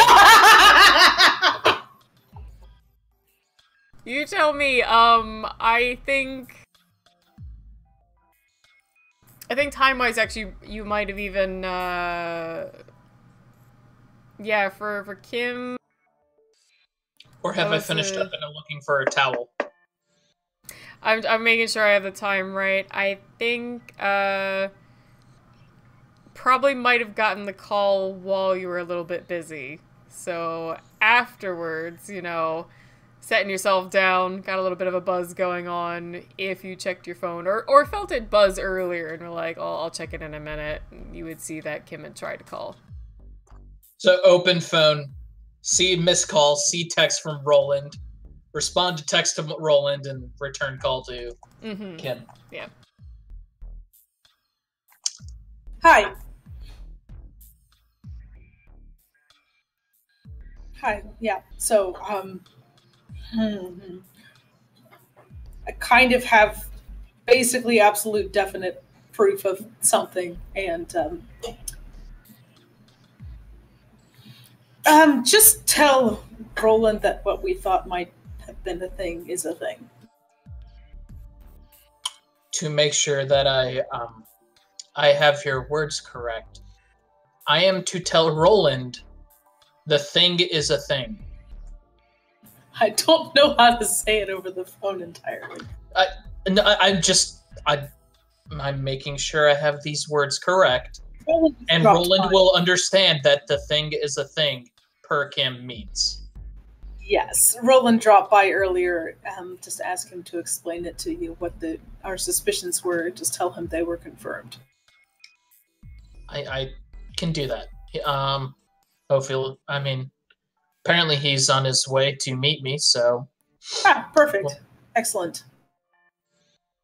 Also tell him I'm in. The suspicions are correct and you are in. Yes. Sorry to be so vague. You know, I'm prefer you to be vague in these circumstances. Appreciate that. Yeah. All right. Well, you take care. I need to call some others as well. So. All right, you do as well. All right. Take care. All right, Angel's next. Good. Okay. So, what did he text me? I don't remember. Yes, it is. I think you did. Yeah. Okay. It's like, all right. All right. Hi. Hello. Hey. So you found something? Yeah, I think I know. I know where Jeremy might be staying. Oh, well, that's... Huh. Okay. Good. Yeah, that's good progress. I also absolutely found that who we were afraid was tied to this is absolutely definitely tied to this. Wait, what? Who were we afraid was tied with tied? What? I thought I... Did I not? I thought I did. I am completely, totally out of the loop. Oh, really? Oh, on the Prince shit! set I connection. I am so sorry. He went back to his shop, so... Yeah. Oh, fuck, that's right, you weren't there. Okay. Where are you? In northern Brooklyn. Fuck. Okay. I'm so bogged down at work. Do you need things now? I definitely turn around, because probably shouldn't be in northern Brooklyn, to be completely honest. Are you... Wait, Angel, are you where he is? Not exactly. Yes, you are. Get out. Stop that. No, we'll go get it later. No. He's in Queens. I'm not in Queens yet. Angel, stop. God damn it. Why are you there? Angel, come back to Manhattan, alright? Fine. We can always go back, alright? Nothing's happening while you're sitting in the car anyway. I don't know. I've taken down at least one werewolf in a car. Yeah, but not while it was in park. So come on back. Fine. Okay, I'll fill you in once you get here. All right. All right, shit. I should probably also call Felix. I don't know. Yeah. Yeah. All right, we'll call Felix too. I mean, you know Felix left with Roland and is going to be in the conversation that Nick has with him. That's true. Yeah. No, that's true. Don't feel any particular need to tell Ike yet. And even if I did, like, I'm sure you would tell him, so. I'm gonna go back to work for now.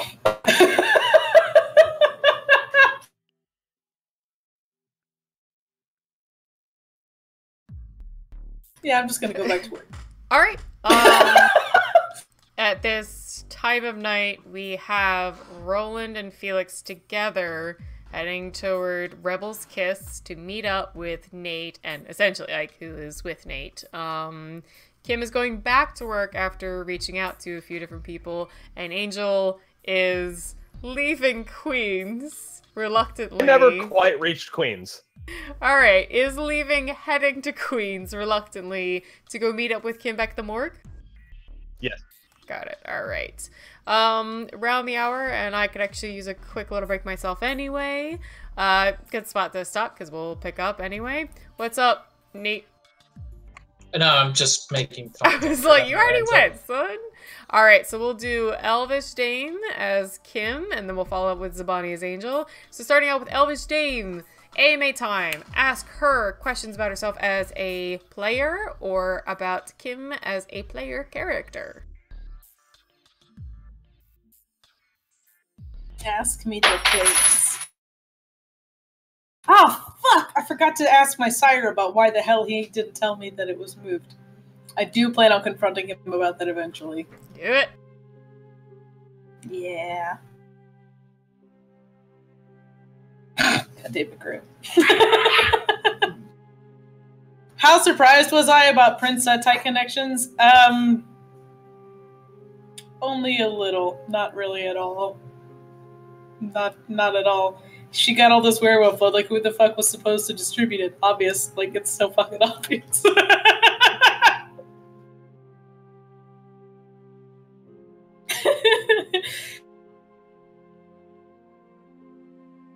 I was going to call her about distributing the drugs drugs, the werewolf blood, like to Roland directly.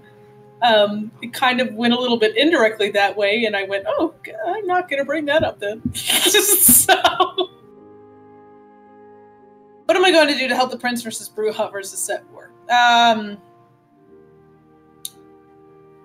I don't like the way the Prince is doing things, but apparently I have to be more careful because the fact that I've noticed things has made her notice me is I don't know how to be careful and also pick a thing.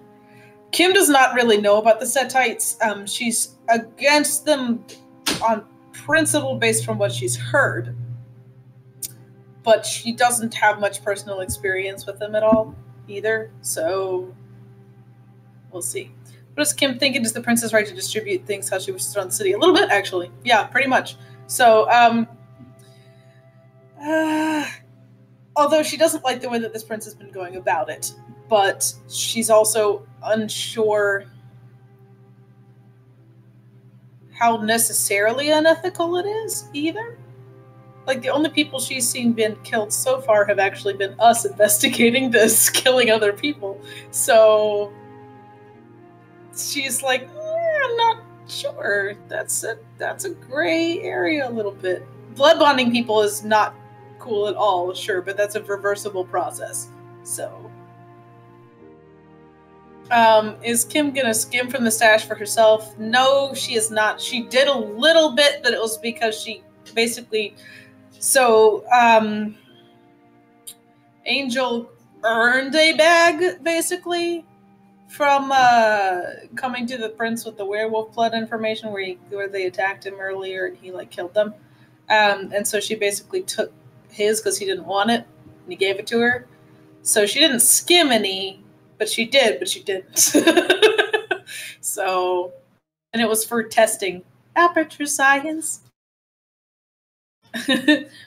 Yeah, so working with the Setites and the fact that they're really not good people, generally. That's the weird thing. Yep, pretty much.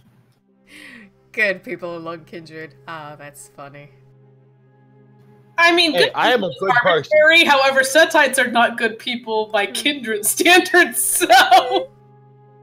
They have their own morality. They have paths.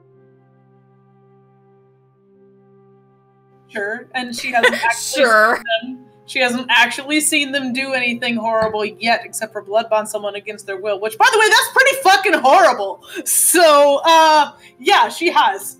She doesn't like them, but like she also doesn't. She's young, and honestly, that's a bit of a hindrance for her. She finds it hard to take a stand against certain things because this is the way it is. Because I guess she hasn't been necessarily shot down in the past, but like she thought that something was the way that it was, and then it turned out to be something different in the past, and so she's just like, oh, never mind. So she doesn't know how to feel yet. She does have a line. She just doesn't. She hasn't seen anything, I guess, cross it irreversibly yet, so.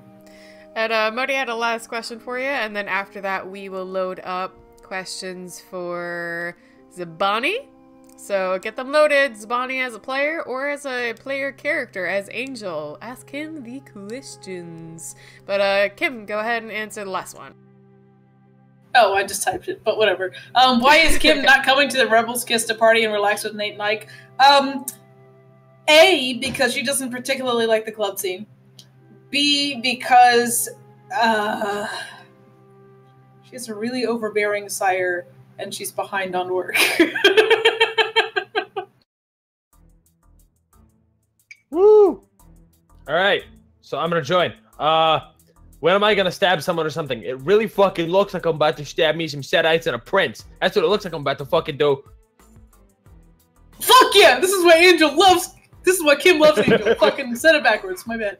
Just fucking there for you, man. Alright, why the scarf? Because prior to stream, I was talking about how my sister-in-law, who was my friend and not my sister-in-law at the time, got this for me, and I went and found it and grabbed it because I love it, even though it's warm in Texas. What was Angel's favorite Italian dish in life? I mean, it's got to be something simple. It's either spaghetti or lasagna. It's not anything terribly complicated because he didn't have a fancy palate. I am not getting Adele. I will theoretically be building a computer at some point, but it won't be Adele because I will be building it. I don't really know where that's coming from. Why did Katsuni have to die? Man, I don't even remember what his motivations were at this point. Like, he definitely had a reason why he jumped down that sewer without waiting for anybody, but fuck if I remember why. That was like almost a year ago now. Yeah, right, that was so long ago. I know for a fact he had a valid motivation for jumping without for jumping down there, but I couldn't begin to tell you why. And I don't have a problem with Adele. I have a problem with having a Dell.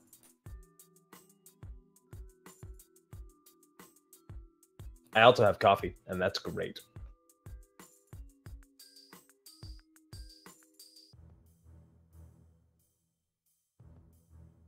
But yeah, I maybe one day Angel will actually get to stab something, and like stab something in a combat setting, not like surprise stab a Setite clan member to oh my god, stake them.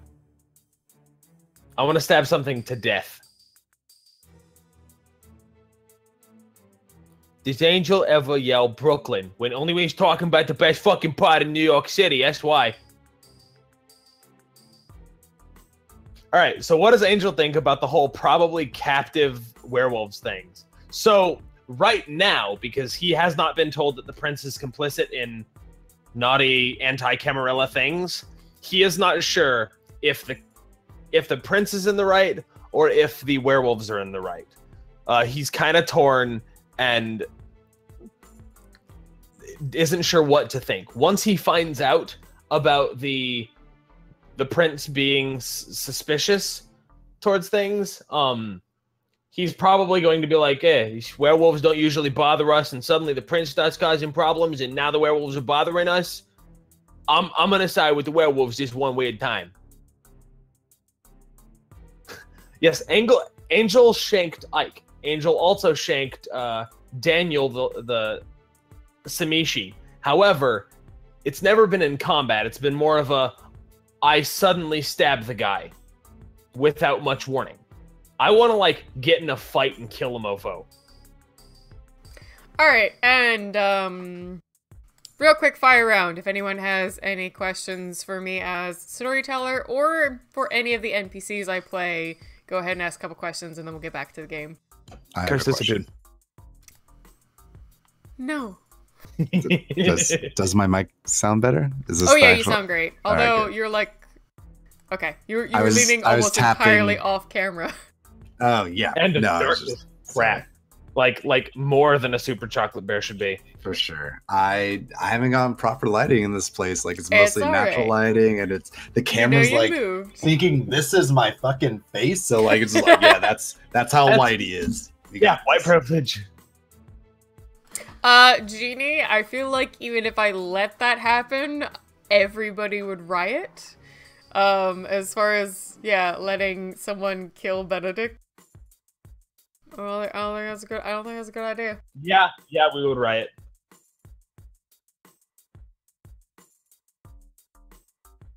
We'd riot hard. Oh, what is this song for?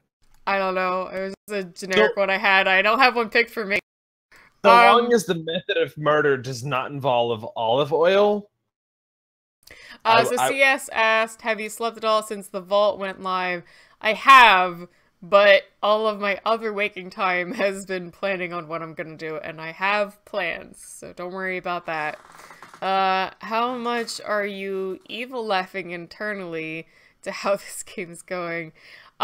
Since the game started, like every little thing I've done that I know like there's a larger thing to it, and you guys either misinterpret it or something. Whenever you guys like misinterpret something, but not in a like you just kind of didn't get what I was doing or you went off a different path, but if you like very specifically make a very like, I know this is the thing kind of guess about something, and I know it the other way, that's when I have my internal evil laughing. I've got at least 2 or 3 things, 2 things in particular, and one especially, that I can't wait for you guys to either find out you've been, like, saying wrong or guessing wrong. Like, it's either gonna have to be, like, end of the game if you don't get it in-game. I don't know if you will get it in-game, but, like, there's this one thing I'm just gonna have so much fun to, like, just announce. Just like, yeah, no. And it's been hilarious that you guys always say that. Other than a vampire, human, what World of Darkness creature would you want to be? Definitely not changeling. I would want to be a fae. Probably a puka. Puka would be my bet. No, I'd want to be Puka. They can't tell the truth. They have to roll willpower to tell the truth. It's hilarious. I don't care. Pukas are my favorite. Mine too, man. Mine too. Shawnee asked, ever werewolf. Definitely in plans. Can't give you any specific time reference yet.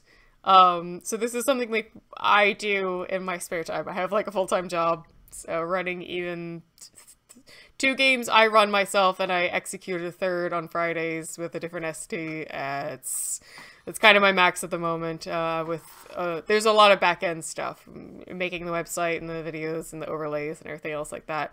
My lovely husband Koznark here helps out with a lot of it, as well as some of our other PCs here help out with different things. Elvish Dame does a lot of art for us, as you see here. She's done all of our character designs. But yeah, it's just we can only do so many games at once, but we already have like a short list of things that are coming up soon. So right now we have Hunter on Mondays and Anarch game on Fridays. They're not going to be as long as this game. This is our like kind of flagship long-running game. Those games will be maybe 8 episodes, and then we'll do stuff after that. So you'll see some rotating and some long-lasting stuff is going to be the way our channel runs. But anyway, it's been a little while. Let's get back to the game. When is Book coming back? Someday we'll get back to Bessem. I'm not even lying. I wanted to do Bessem again. That was really fun. We have to meet the Space Pope. I know. So anyone who watched us play Big Eyes Small Mouth, which was a anime-styled tabletop game, it was mostly us just goofing off. It was really funny. Some people really seemed to enjoy it, so we'll probably go back to that at some point, even just for a couple episodes here or there. Back to the game though.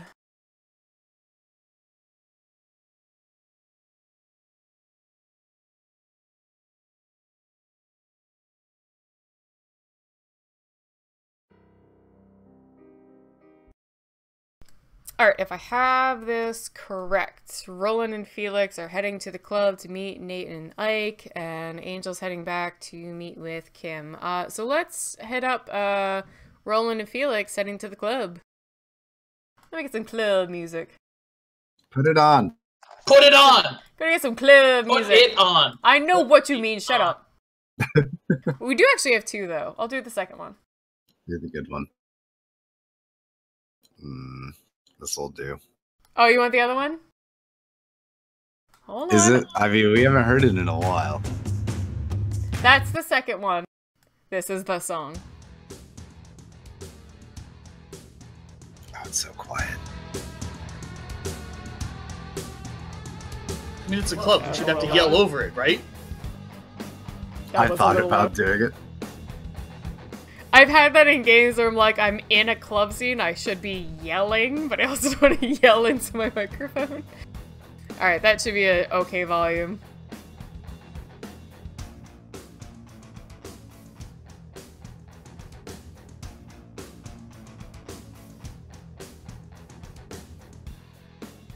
I find as I hear this music more and more that it's more acceptable. Are you saying that in game? I'm definitely saying that in game. Nice. It's not for everyone. It takes a little bit of getting used to. Apparently, the used to I am getting.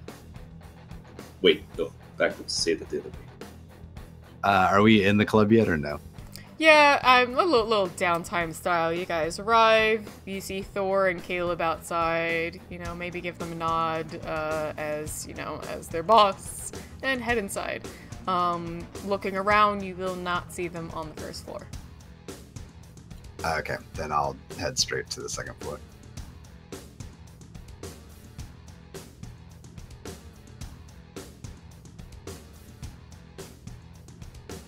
I follow.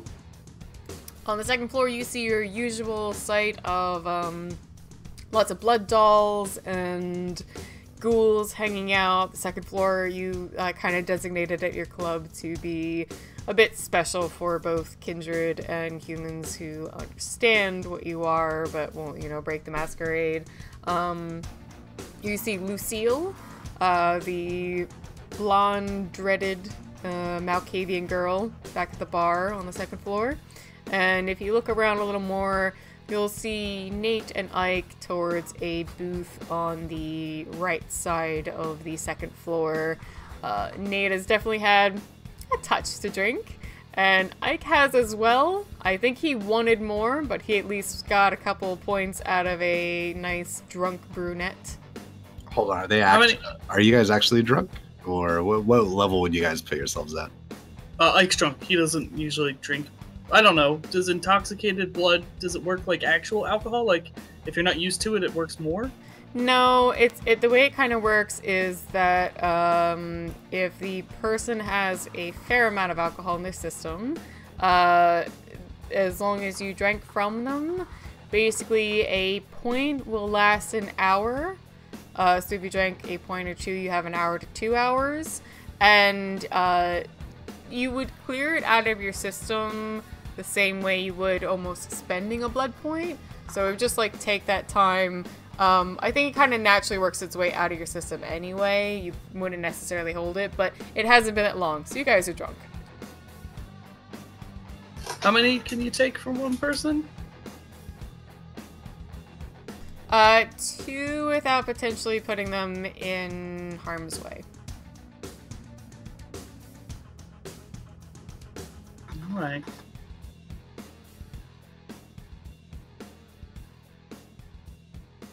I'm just going by the system.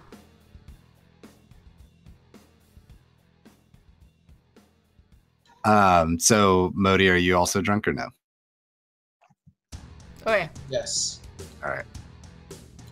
Roland will kind of walk up to you guys with like he's not looking in a happy mood, and his fists are kind of balled up at his side.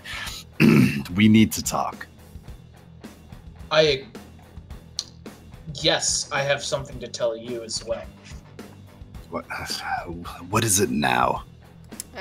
So as the drunk, happy, a lot of them even maybe on a couple extra substances, young women and even just, you know, just young people are laughing and strolling around the front, top floor. You see Nate and Ike have got a little bit of inebriation going on. I will need Roland to give me a willpower roll against 9. Huh? I'll explain. You're good. I figured you'd explain. What is that, 5 dice for you? No, not even. Hey, don't botch this time. Botch. Come on, guys. I only botch on things. Botch.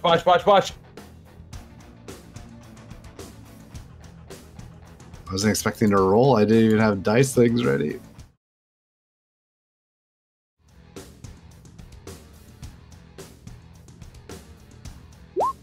Blammo. Nice. All right, you feel a slight inclination, that little like digging sense of addiction from Dominic's blood. You're thinking about it for a moment, and just in general, then you calm it down. You start to transfer it to just like, I just need a drink. It's fine. I don't need that. But there's a tiny bit of clawing in the back of your mind. Nothing to make you go running off, but otherwise makes you a little like, eh. Yeah, I was gonna say that would irritate him a little bit, and it just adds to his current frustration.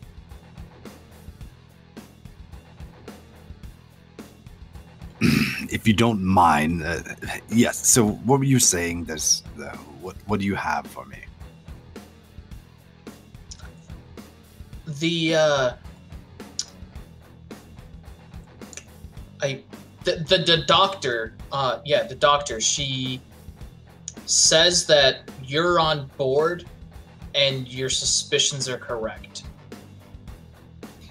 She said I'm on board. No, she's on board. And your suspicions are correct. What are your suspicions? She couldn't say. And let's downstairs now. And Roland will kind of turn and walk towards his apartment. Ike will bark at you.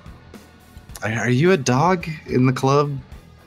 Wait, no, you're not. Ike. Sorry, you're Ike. Yes. He's literally barking at you because you said downstairs now like he was a dog. He's like, Woof. Like, fuck, is he turned into a dog in the club? We're too used to dogs right now. Too scared to fall. Wrong characters. Too many to keep Just track like of. being an asshole. Yeah, he like won't Ike. turn around. He'll just keep on walking. Felix will follow. Oh yeah, I forgot Felix was there. No, it's okay. You're just so quiet. Aw. I can follow too, just for fun. Yeah, you were told to come down. Asked, not told, sorry. Bark. You didn't ask. You said downstairs now. That's like mom saying, I already asked you once. Bitch, that was not a request. Is Sunshine down there or no? Sunshine and Clementine are both gone, but if you look around a bit, you'll see kind of a clear piece of paper, like, note left on your desk. What does it say? It's kind of it's like some weird cross between nice cursive and chicken scratch, but it says, took Clementine out for the evening for a bit, out to the park, won't be long, and then, like, dash says S. Gotcha. She even signs it Sunshine? You've called her enough, and you've got a blood bond going. She's just like, yeah. She also thinks you might have, like, out of character, she thinks you might have forgotten what her name is. What? I would never do that. So what's her name? Don't ask me questions like that. her name is Moonshine. Come on, man. I know. That's her actual fucking name. That's her middle name. Yeah. Summer Moonshine Summer. O'Connell. So when we get down to Roland's apartment, Nate's immediately gonna wander over and find what's her name's? Say that again, buddy. Excuse me? Clementine's. I'm sorry. Okay. Clementine's practicing sword and pull it out and start walking through forms.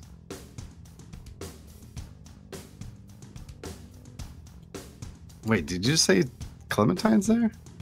No, he walks over to where she keeps her practice saber. Oh, okay. And just pulls it out and starts walking, walking through the various forms. Got you. So, apparently, you guys out of character. You guys know about the blood, right? The werewolf blood, or no? I don't know if Roland knows we know. Okay. So, Dominic the Setite, I'm sure we all remember him. He came to me and is pretty much forcing me to sell a new type of blood, but that's not what is important. What is important is that he got it from the prince of some kind of deal they have. I guess we don't know too much about it, but wait. Is it the lupine blood? Yes, you know about it. Yeah, Kim and Angel came to me about it. The blood. Yes, of course, you and Kim. I forgot. So Kim is selling lupine blood to this? No. If anything, Kim was just being used as either a fallen man or just a place to hold the blood. She's not bloodbound either, too. Dominic, is she? No, just Just me. I'm sorry. Rube is just gonna under his breath. Should have taken the lottery. Is that the first time Felix heard the blood bond thing? No, he said it earlier, didn't he? No. I'm sorry, I'm interrupting. Continue. I think it means that our plates are a little bit more full than we expected. That it's not just us versus the Setites now. It is now us versus the Setites with maybe the backing of the prince. Is that what Kim was saying when she said the suspicions are correct? Yes. So the prince is selling the blood to the Setites. Well, Go for it. you guys forgetting that Claudia she said that the war ends when they won, they had to work with the Setites. So that's okay. They know the prince, they help win the war, they get wherever their house is. But then why exactly did the prince get tight-lipped when a Primogen confronted her on the situation? Ooh, Primogen. Are you too drunk? Are you drunk?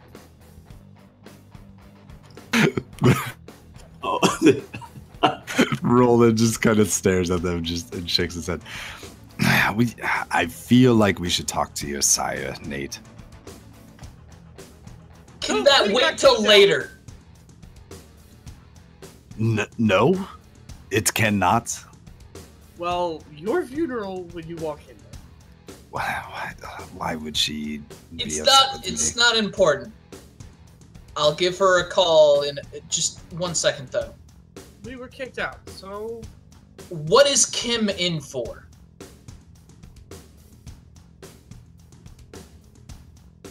Is she in prison?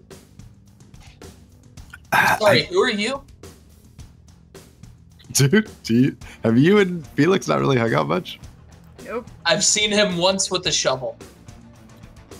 Nate, this is Felix. He's as new as I am into the city.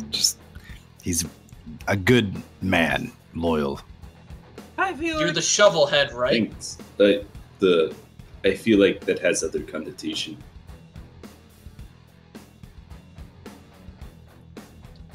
The car. Yes, with the group of you guys. Yes. Shh. It's been a while. How have you been? Are we having this conversation in front of him? He's a friend. That is why. Hello. I'm sorry. I've been incredibly rude. You were suddenly there. It was awkward. I was with you upstairs when you guys were. Never mind.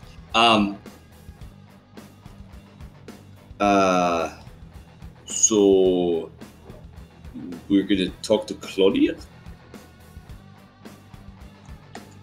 Yes, we're gonna discuss this with Claudia, the Bruja Primogen. But sorry, Kim is in for what specifically? I asked the question where she lied, if she was going to just allow the prince to do this, or if there were to be repercussion, if she would be involved. And she's chosen to do this?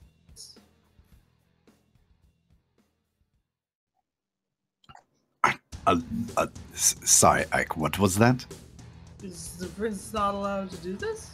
The prince is allowed to do whatever the fuck she wishes, but she has to understand that it's every good. action she has a ramifications with the clans. We're overthrowing the prince. Okay. I did not say that. I did not say we're overthrowing the prince. Yes, you did. You said. No. He said, "Are you against the prince?" That's overthrowing. She didn't do nothing wrong. Opposing the prince on a simple action doesn't mean we're going for straight out revolution. Or are we going for a straight out revolution? Yeah, we're going for straight out revolution.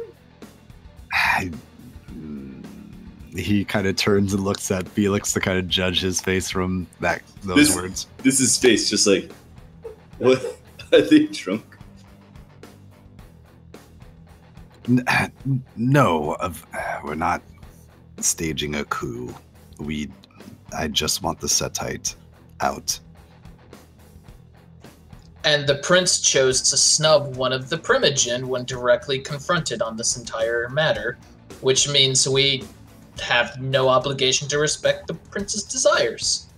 And since I was told to not to just run head forward into Setite territory, I feel that we should talk to our Primogen, your Cyanate, and figure out what the next move is. Hold on, real quick. Roland. The Camarilla, you guys, needed the Setites to get rid of the spot, so that's why the Setites are still here, because they work with the Camarilla. What if, just pretend you kick out the Camarilla, or the Camarilla, they kick out the Setites, and now the spot come back. Because there's not enough to stop, because the Camarilla are weak. I don't think the prince would like it when she's dying from the Sabbat. The prince should have thought about that before she snuffed Claudia. Her clans are the Camarilla, all of them, including Bruja, and if she wants to take Setites over her own, then she has to deal with those consequences. Can we go now? Why? We can have this discussion in the car. I'm not going to interrupt Claudia. She seemed very serious. We should. What are you talking about? I'll give her a call. We'll see if she's still busy. Hey, Roland. And Felix is just gonna kind of pull you aside just slightly to just kind of talk to you. Just that kind of like, that kind of real quick thing. Yeah. Is like, is he old enough to be drunk? He is only 7 years old. Is that a yes or no? I haven't been in the city. No, I don't know how he got this into his system, Felix. You should make sure he does nothing irresponsible as a child. With the E or the... Never mind.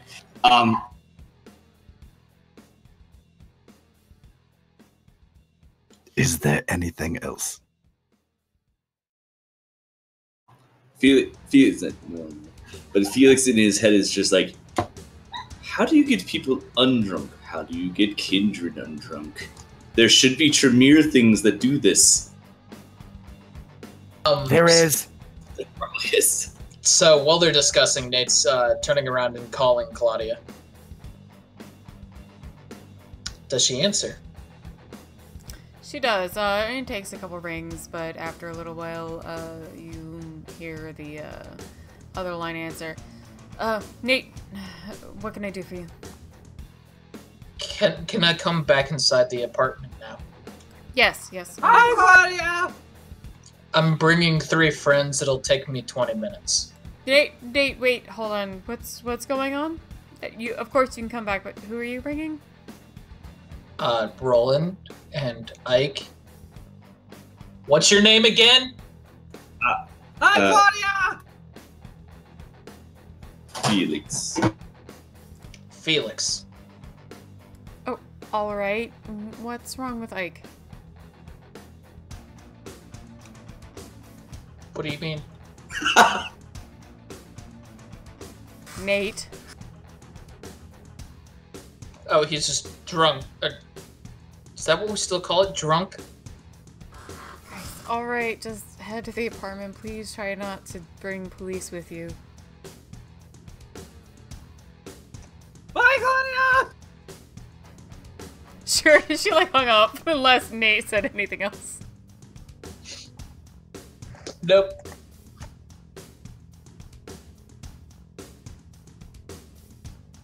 Hey, say hi. She said hello.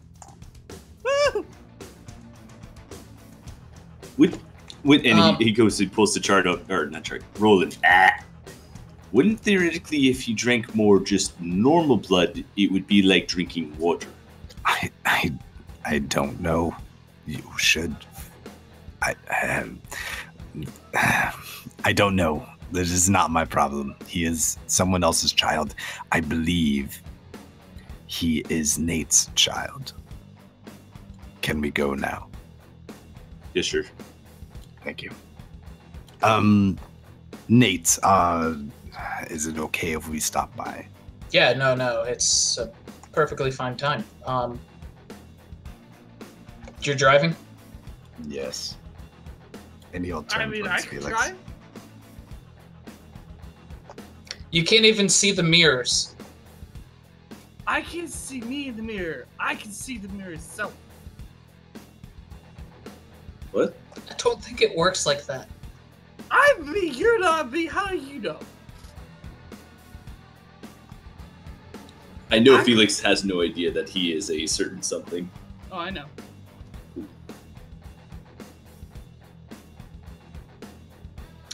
Well then, let's get on with it. Alright, so you all are heading over to Claudia. So let's check in with Angel, who has been, I guess, just driving all around the city, heading towards the morgue. Yep.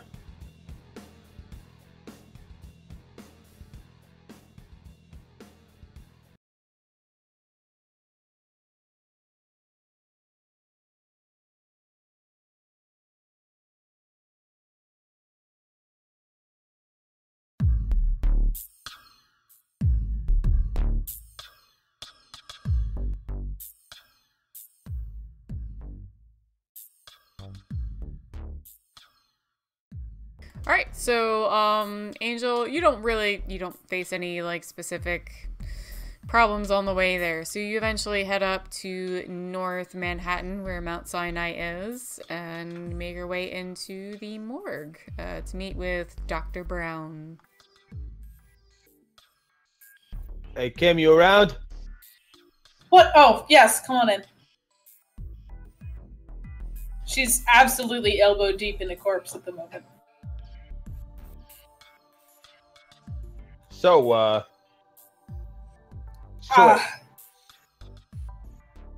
yes. Who did? I'm sorry. You sounded like you had something to say, and I feel like I was missing like a step of what you said. Yes, fine. I wasn't being very specific. She says, and she like kind of reaches in and gives a particularly venomous snip to like some internal organ and like lifts it out and puts it in the scale over there. It's like, all right, so what I was saying, she gestures with like bloody gloves on her hands. It's like, okay, is that all the werewolf blood is gone from here, and What? Yes, and I called Regina about it, and she said, oh no, it was supposed to have been moved, and then I found from Roland that the Setites have it and are now meant to sell it. What she the like takes fuck? another one and it's like writing down the thing. Yeah, I know, exactly. Wait. The prince is in cahoots with the fucking Setites? Oh, it looks that way, yeah. She pulls out like the stomach, looks at it, kind of fucking sniffs Christ. the contents, puts it in like the scale again, and is like writing down the Oh notes my of how much it weighs. fuck. We should tell people. We should tell. Fuck. I don't know though.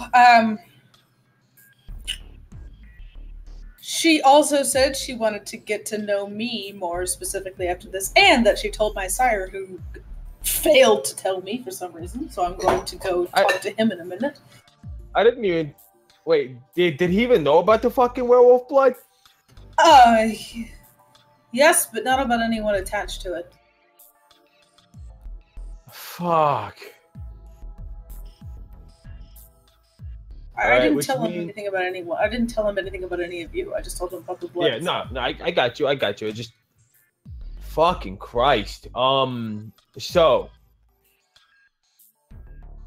I honestly don't even know what to fucking do with that information. Like Neither do I. So the Setites have the blood. Yes, and who else knows? Roland knows now. Nate. Presumably Ike. Wait, like the club owner? Yeah, he was in here earlier. That's how I figured this out. He came in with a bag of things for me to test. He didn't know what it was. He said it was given to him by Dominic the Setite to sell. And he wanted to know what it was, so I tested it. What? Why does Roland have shit from the Setites? Is he a Setite? No. No, he's Bruja, I think. But he's been trying to open a business, the Rebels Kiss Club downtown, as well as sell some things there. And they basically had to strike a deal with them in order to like come up with anything. So they came to him and said, "Hey, you should sell this." Well, I guess I just gained a little bit of respect for him. Like I didn't really know anything about him, but I guess he's coming and solving this problem pretty quick. That's good, I guess. He did come straight to me when he didn't know what it was. Yeah, that's good. Oh, yeah. Right, Jeremy. Yes. He's in Northern Queens. All I have is an address right now. Unfortunately, Felix. So there's apparently a Tremere thing that like can protect you from werewolves. He doesn't know it, so that's good. I don't know. I'm hoping maybe he can like ask one of his Tremere buddies or something. I don't know how this shit works. Yeah. So I don't either. That's the problem. So, and this is just wrapped in so many layers of like blackmail and all kinds of things that I just don't know what to do with it. So maybe we talk to Jeremy, see what he's looking for, see if I can't believe I'm suggesting this. Confront him at his house. This problem. Angel, confront the werewolf at his house and ask him if we can help. I really, because obviously the prince is up to no good. She is clearly not acting in the best interest of the Camarilla. So I don't know what. Fuck. And then there is those. Oh shit! I just completely realized there's documents from Infotech that maybe I have that I gotta talk to my sire about. Fuck. Oh, there's so much shit going on. Yeah, and then we also have that apartment and what's his face that we now owe a favor to for just taking the apartment. It's I got a thing like that with a couple of other Tories. It's not that big of a deal. This is mainly what I'm concerned about a little bit. There's obviously a line here somewhere, but it's so tangled that I don't know what we will do if we pull any of the threads. Yeah, like I almost want to say the werewolves were just doing their shit, and like one of them got kidnapped, and they're just trying to get their people back. Which, like, not a huge fan of them, but like I can kind of respect that viewpoint, Sure, but then what happens if we give that back to them? Like prior to that, all right. If we stay out of werewolf territory, they stay out of our territory. Like, they got their own shit to deal with. We don't usually interact with each other. Like, they don't really like us, but they don't, like, come after us usually. This is, like, this past couple of months is, like, the first time I've ever seen a werewolf ever. And I've been here for, like, oh, shit. It's been, like, nearly 20 years. It's been about 5 years from the war, and you were embraced shortly before. So yeah. a few years at least. Yeah, I've been here for 10 at most, but yeah. Like a decade, maybe more, and I've never seen one except for that one time during the war, but that was aside from that, I ain't never seen one. And now suddenly I've seen like 3 in quick succession. Yeah, that's not a coincidence. Yeah, I feel like if we can, I still can't believe I'm saying this, get them their fucking, their buddy back, they go back to stop bothering us. Yes, but they go back to stop bothering us, but then whatever truce that the prince has with the Setites probably goes away. And then the Setites start bothering us. And they already kind of start doing things like getting people addicted to their own blood, including other kindred. So it's... The fuck? Yeah, like, no, like, for, like, blood bonds and all kinds of crazy shit. And it's just, like... So, we disrupt one, then the other gets pulled in and starts creating problems. If we decide to take out the problem by trying to confront the prince, then we have a whole power vacuum itself, if not all of us just getting killed before that. Like, power vacuum at best. What are the consequences of all of our actions? Fuck if I know, but, like, we I don't feel like we can just sit and not do nothing. Like, shit has gotten way more dramatic in the past, like, month, and that's not a good rate of speed for us. Like, shit should get dramatic over the course of decades, not month. Something must have happened to trigger something like this within the last month. Maybe it was the blood disease. I don't know. But either the Setites were expanding too quickly for us to contain. We're not that numerous, despite as much as we try to think we are. We have the Zamises and sewers. We have all kinds of things going on, and people just walking through the street. I'm just gonna like sit in a chair, exasperated, and like kind of.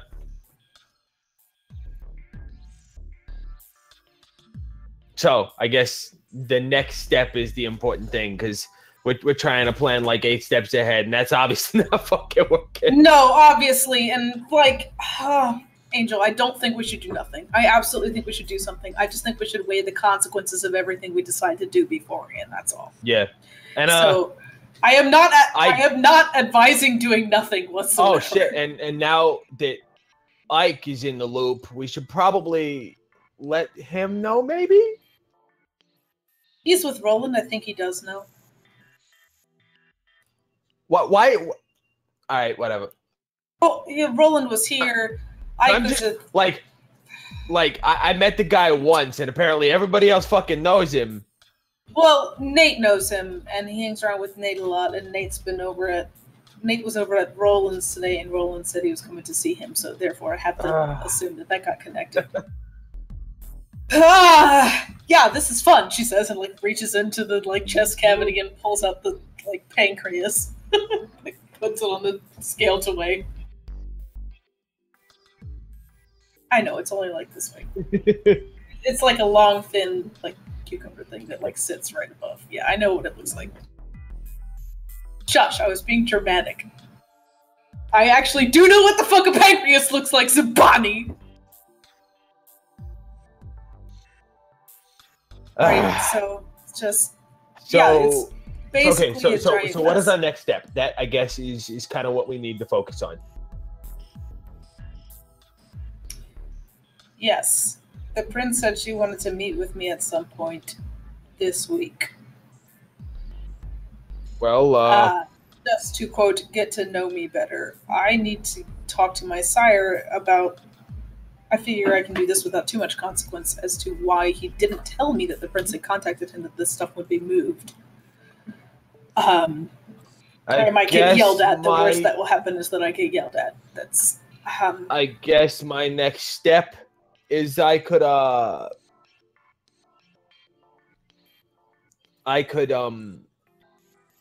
go talk to Agnes about these documents that.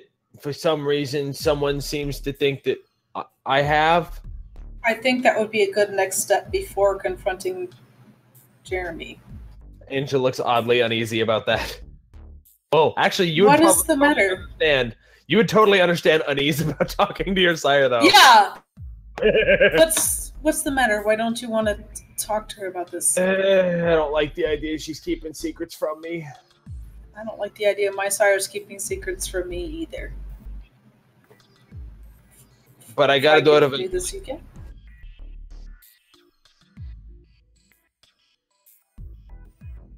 What was that you just said? I said if I can do this, you can. Yeah.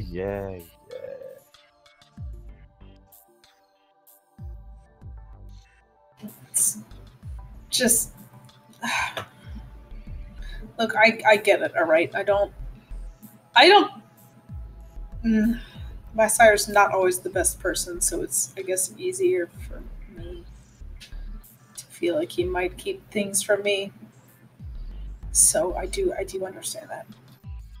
That might be difficult with yours, who seems, honestly, to be, from what I've heard, a very nice person. A fucking wonderful person. Yeah. All right. Well, I guess that's what I do.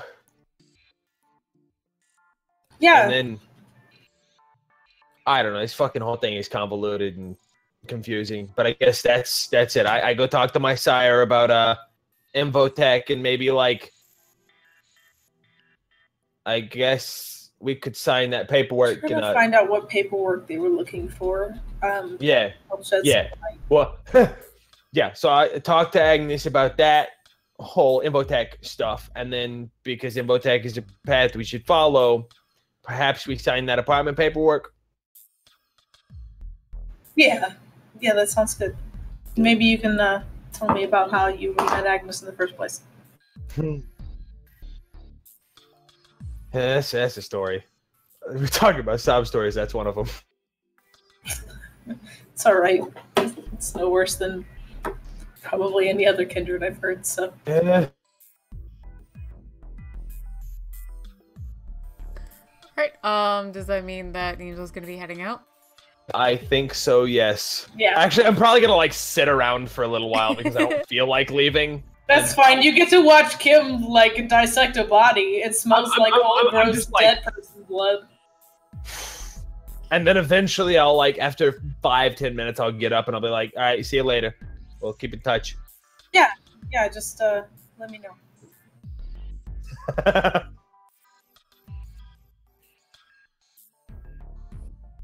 All right. Just about the hour, so let's have our last AMA and little break. So I think last we've got is Chard and Articus. So let's start with Chard as Roland. Go ahead and ask Chard questions about himself or about Roland as a character. Go ahead and do them questions. The role player formerly known as Chard. Yeah. Yeah, pretty much. How's it going, guys? Ask me any questions.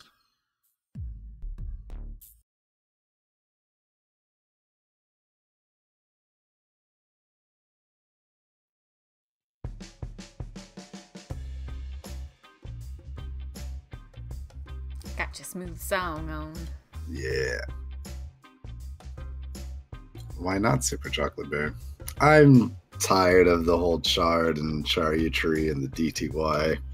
So I thought let's go to it's how much chocolate and how much bear there is. There's like a good ratio, you know, of like it's a lot of chocolate or like a little bit of extra bear, but it's like it's a lot of both. So it's super. It's also one of the names JD had for Turk in Scrubs.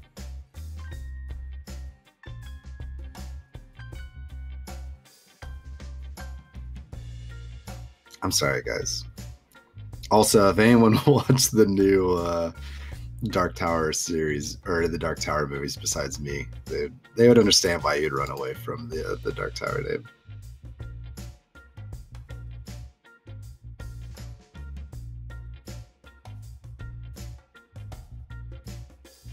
It's Super Chocolate Bear. All right. No. What was that? I just said, all right. A question for you guys, kind of weird. We're going to reverse AMA. Has anyone besides me watched the Dark Towers movie? I have not, and I haven't even like read the books, so that's why I was like, I need to read the books before I watch it. You, oddly enough, you do have to read the books before you see that movie? Well, no, just I would want to anyway. I know they're supposed to be really good. I just never got around to it. Also, as an alternative, I love calling you Chocolate Bear, but as an alternative, you could be Coco Kodak. I'll think about it next time in 60 days. But no, the movie is technically a sequel to the books. Oh, I didn't realize that. They didn't tell anyone that. So you do need to actually read the books. That's before. Okay. Yeah. No, I thought it was supposed to be the book.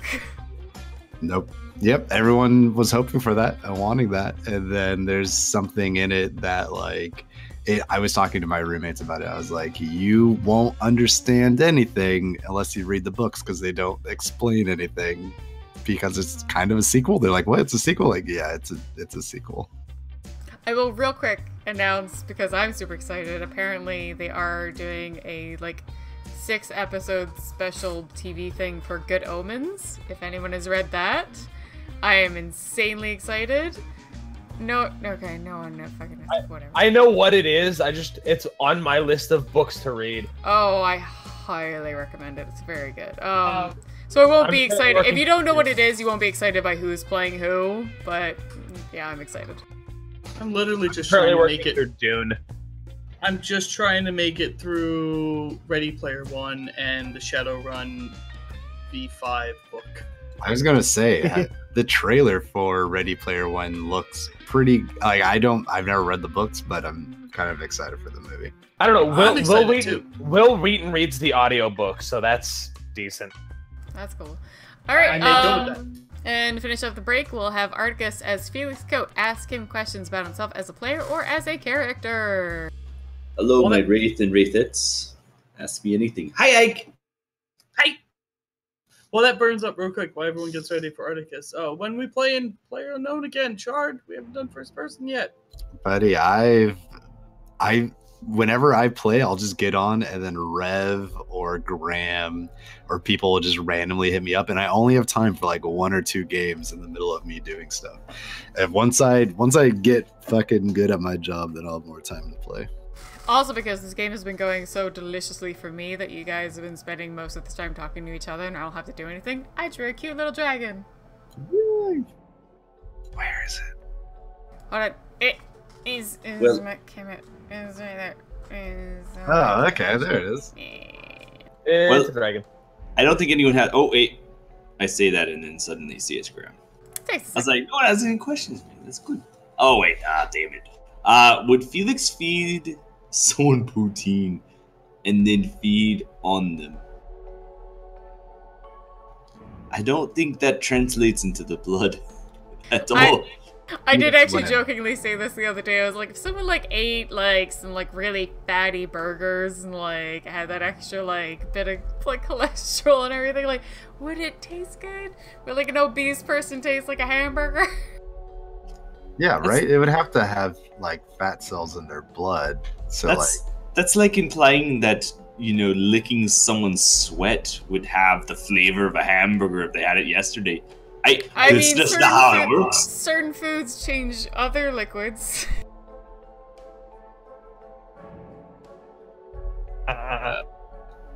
Yeah, so let's see. Zvani asks, he's laughing, so I'm really scared about this question. No, I was laughing at Spira's comment.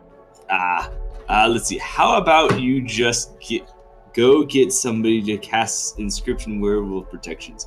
Well, that doesn't exist. There's nothing called werewolf protections. There's something called Lupin protections. Is that what you mean? You could go fuck yourself. Just make somebody, alright, protect us from werewolves so we can go fucking talk to Jeremy, who is a werewolf. He turns into a wolf and then he turns back into a human. I don't give a shit what you fucking call it. I think... Isn't it you have to draw a circle and that the circle is protected, but nothing else? There is warding, or there's warding circle and there's ward against. So you either cast a circle or you can cast it on an object or a person. And anytime a werewolf touches that person, they experience excruciating pain. And if you do inscriptions, then I can cast it. See, I don't know anything about this stuff. That means Felix doesn't know anything about this stuff, so that means you don't get anything. That's what I'm gonna say. Yeah. No, I don't know. He actually, anything that I've read in research, I consider Felix has read in research. Just for fun. Just thought that was kind of. I don't research that much, so I felt like that was kind of a fun little compromise there. No other questions, so probably good there. Alright. No, hold on. One more. One more. Is Felix going to look up blood into how to cure children vampires and things in their blood now? Like, not currently, because Ike hasn't done anything to provoke to Felix that it's an issue, other than that someone younger is drunk or high or anything.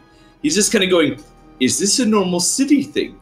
Not like, this is a problem I have to solve, is just, yes, I'm in a city. Everything is backwards turnsy. Why not 13-year-olds get, I think he's 13 looking, right? 13 looking? Yeah. A little younger, maybe. He's short. Okay. Get, drunk. Why not? This is new. Everything's new. There are no rules. There might be one rule. It's probably just don't piss off the prince, but rebellious and everything. Felix is like the most underground of rebellious people. And I thought it was funny that Roland looks to Felix and looks at him going, "Are we starting a riot?" Like looking at Felix, he's like, "I don't know." He just doesn't want to be like, we're gonna fucking murder the prince. If no one else is on board, like he wants to gauge how much ruckus you want to bring. Well, it's like the two drunks. He's like, "Yeah, I guess so." It looks at Felix. No, I think that's illogical. Alright, let's get back to the game. A little after 12 now, so let's see where everybody is. Alright, back to it. The people at, you guys are still at the morgue? Or no, I was gonna go talk to my sire. Yes. As soon as I'm done Kim is chewing. gonna go talk to her sire. Roland, Felix, Nate, and Ike are heading to Claudia's. Yes. Angel, did you just leave the morgue? He was gonna go talk to his sire. I was also going to go talk to my sire. Got it. Let's have Roland, Felix, Ike, and Nate, who are all bandwagoning over to Claudia's. I'm driving, not Ike. What kind of car do you have? 1969 Lincoln Continental Black. It might be, no. Is it 61? I think it's 61. Whichever one. I has have a their 69. I suicide think doors. you have the 61. I have the 69. Different Is it 4-door? type of car entirely. If I remember, it is. It's a 4-door. Yeah, it's 4-door with the suicide door, so like they open from the middle. Don't know why that's important to you, but it is that the doors open up that way. Because he shows up in rearview mirrors. But yes, it Well, is. no, he doesn't. It's 4-door. Yeah, that. I was actually about to ask Spira on that. Am I supposed to roll something? Ike is gonna flop in the back seat. How is everyone want to get in the car? Ike's gonna assume he's stuck in the back, so he's just gonna jump in the back seat towards the middle. Felix was going to go in the back because he has no right to be in the front. And Nate will proudly sit in the front with Roland, because Brewhoff first, baby. I go sit in the middle and kind of lean up towards the other guys in front. Spira. Yeah, Yeah. I'm sorry, what was it you wanted to roll? I mean, I guess I rolled it. Would I notice that the middle mirror and Reflection? Yeah, give me perception alertness. Not that I'm looking for it. I am not looking for it. Why wouldn't you be looking for it? I literally just said in the club, Wait, I don't show up in mirrors.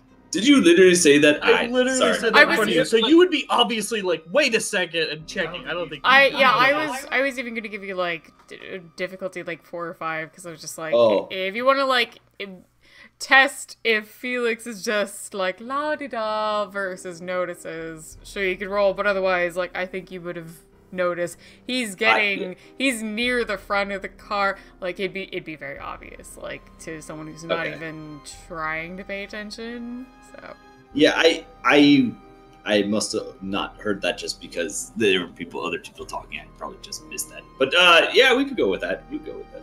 I think you'll notice it. So you are, you were at a chantry for a while, even though you had like a mishap and wound up wandering for a long time. You would recognize that as a particular stigma on a specific clan.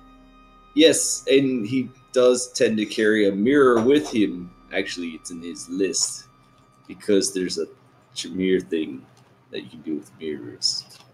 And that one's, you don't even have to cast anything to figure that one out. That one's an easy one. Be like, oh yeah, and I'm leaving. I am leaving this area. I'm done. I'm going. Yeah, so I assume I guess I don't need to roll, just I see that there is no reflection. Yep. Does everyone else have reflection? Yes. Whew. Either I am okay or everyone else is Zamisi.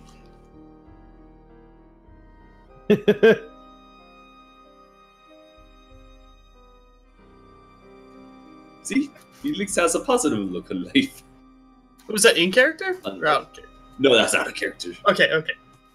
No, he's just like, yes, okay. He doesn't have any like negative stigmas other than usually Sapat want to kill me. So this one has not obviously wanted to kill me. So I guess it's okay. I am in a city after all. And children get drunk. So, Lisambra being a part of a, brouhaha wagon. Sure, why not? I've seen weirder today. I have. I have. I'm just gonna lean forward and like nudge towards Roland's elbow. Hey, Roland. Yes. Why do you always sound so annoyed about everybody?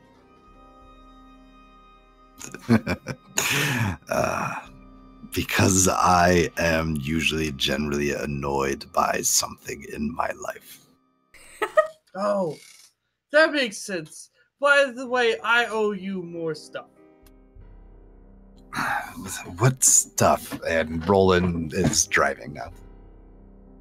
Remember when you let me have some of your stuff from the club?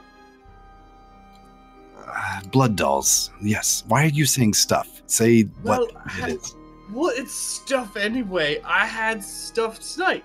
So I owe you stuff plus more stuff and now stuff too. You owe me money? Is that what you're saying? No, we never said money. I said favors. I don't have money. I'm a child. I don't get an allowance. From Claudia. I'm gonna look at Nate angrily. I mean, maybe if you stole drugs, you would have money. Good point, but then I would also belong to Dominic. I'm sure I could find something for you to do. Just making sure our tab is correct. I'll keep track of it. Don't worry. I won't. So goodbye. I'm gonna lean back.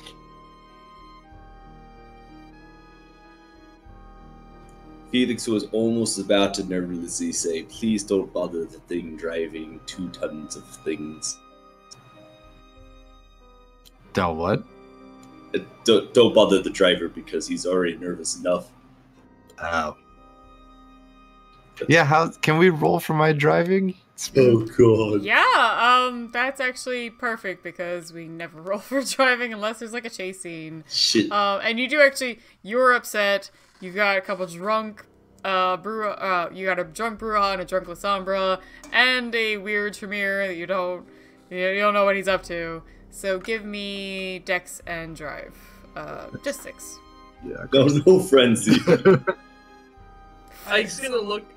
I don't want to be in the car with the frenzy. God damn it. Yes. Damn it. Alright, you're driving. Almost. No, I got a success with it. I was really You're hoping driving for a mod. a little erratically, which is also, like, your stress, which is making you drive a little erratically, but then that is making you a little more stressed because you're worried if, like, a police officer will see you and pull you over with this mess of people you have in the car, including a kid who is kind of technically, obviously drunk, even if he's not technically a kid. So you're getting, like, more and more stressed, but you do finally make it to Claudia's apartment. You had no problems, but you are wound tight. Good. Roland gets out of the car and just slams the door and walks straight for Claudius. And Nate will quickly get out and follow. Felix will stumble out of the car. He did not like or enjoy the ride at all. So you guys head into the apartment building. Yeah, at least a couple of you have already been here anyway, but I imagine Nate would probably lead the way. She's up on a maybe like a 3rd or 4th floor.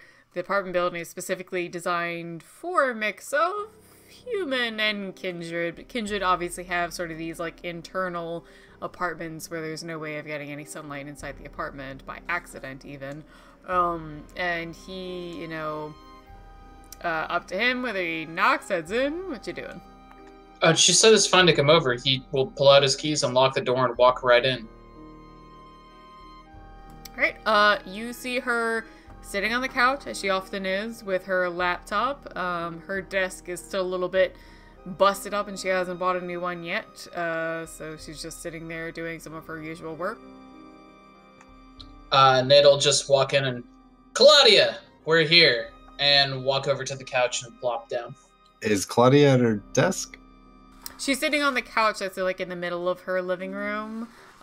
You have noticed, I think you were already in her apartment a little earlier, but if you weren't or forgot, her desk is like almost half broken. You don't know why. Claudia, we need to talk. Hi, Claudia! Claudia gives a very sweet, genuine smile to Nate, especially as he plops down, but then suddenly with this like jovial tone from him, gives him a smiling but like kind of furrowed brow, like, okay. Sees Ike, who is more jovial than she's ever seen him. Her expression begins to become a little more and more confused, but then sees Roland and nods friendly towards him. Hello, boys. And she looks between Nate and Ike once more. A couple of you seem to have had a pleasant evening. Iowa steak is my treat. That sounds fine, Ike. We've had a long night. He's had a long night, so we got drinks. Just a couple pints. That sounds like a good idea, honestly. And if, did, like, Roland and or Felix, like, close the door behind them? Yes. Okay. But Felix is just like, oh, I'm being ignored. I'm just going to kind of hover over here and just listen. Claudia, who I don't know if she's even met Felix yet, is going to get up and politely stride toward him with a relaxed, you know, hand outward. I'm not sure if we've met, and I apologize if we haven't. I've forgotten you. What was your name? Felix, and handshake. So she shakes your hand and gives you a very pleasant smile. I see you are a friend of my... She pauses, looking over the group. Kids! She closes her eyes and slightly hangs her head. That's probably the best term for it. Fuck yeah. Yes, I am more than well acquainted. Well, what's brought you all here? He drove. I did not drive. Claudia, has Nate told you about the Kim's stash of werewolf blood from the prince? Yes, she had told me the basics about it, that they arose at the morgue. Kim was to keep track of them, at least in the interim of where they would move next. I tried speaking with the prince about them, where they were from, what they were for, or where they were moving next. I got really no response. Why? The prince is a bitch. Nate. Well, Claudia is not wrong. She's working with the Setite to sell it. The Setite came to me, Dom came into my club and is forcing me to sell it there. He said I would be the only supplier. Claudia runs both her hands through her hair and just sort of stands there, like both her arms just kind of up, hands like tangled in her hair, just eyes closed for a moment. I was worried that might be the situation. I'm more concerned by the fact that I haven't gotten any more information about any of this than the finer details themselves. But Ike's gonna raise his hand. Yes, Ike? Did you kill Daniel? No, he's in my bedroom resting right now. He's gonna smile at Nate, like, ooh. Wait, Daniel? What did you... Yes! Your friend. The same Daniel? How many Daniels are there? There's probably a lot. There are many Daniels. Are they like our Daniel? Ike, shut your fucking mouth. Hey, no need for that. We're having fun. But Aisling had Daniel last. Are you two working together? Claudia, like, you can see her eyes almost like roll back for a second before she just closes them and she breathes for a second longer. It's a very long story, Felix. I'm happy to meet you. I don't even know if it's the right time right now. Any shorthand is some of my colleagues here found him and brought him to me. I had a chat with him. I've gained a bit of information, but not very much. He is obviously very disturbed, upset. I don't know exactly what's happened to him, what has gone wrong with this young man, but he's like 3 Nates, all in one boy. Wait, no. Hold it. I'm a unit of measurement? I'm okay that Daniel is okay. I was actually looking to make sure that he was okay because I actually felt kind of sorry that I apparently set up some sort of something. Anyway. That's right, you're Tremere. Yes. Hi. Yes, I'm Tremere. However, this now adds another layer of complication. Aisling's been missing. And has last been seen with Daniel. So now we have another conundrum. Oh, Kim's not here. Nope. Like I said, no. He was gonna tug on her. I know. Does any bang your head against the wall? You're referring to Daniel who hits his head against a pipe. Yes, but then Lily comes and she knows. Lily? Who's You know. Lily? The crazy werewolf lady. Well, she's not a she's not scared of werewolves, which is scary. A crazy werewolf lady who's not scared of werewolves. No, she's not a werewolf. She's just scary because she's not She's scared a of werewolves. Malkavian. That's right, Felix doesn't know about Lily. I totally forgot about that. Nope. Lily is an elder Malkavian. Can we maybe talk about the prince and not whoever this man is that you have in your room? Yes. Claudia, how bad is it for the prince if people find out that she, instead of helping out the Brujas with their problems with the set, she instead is working with them? You see her face, it's like a flash of light. It just crosses, like just an emotion crosses her face that looks like a snarl before you can see it even die. Or you see it, or it dies like before you can like see it. It's just kind of...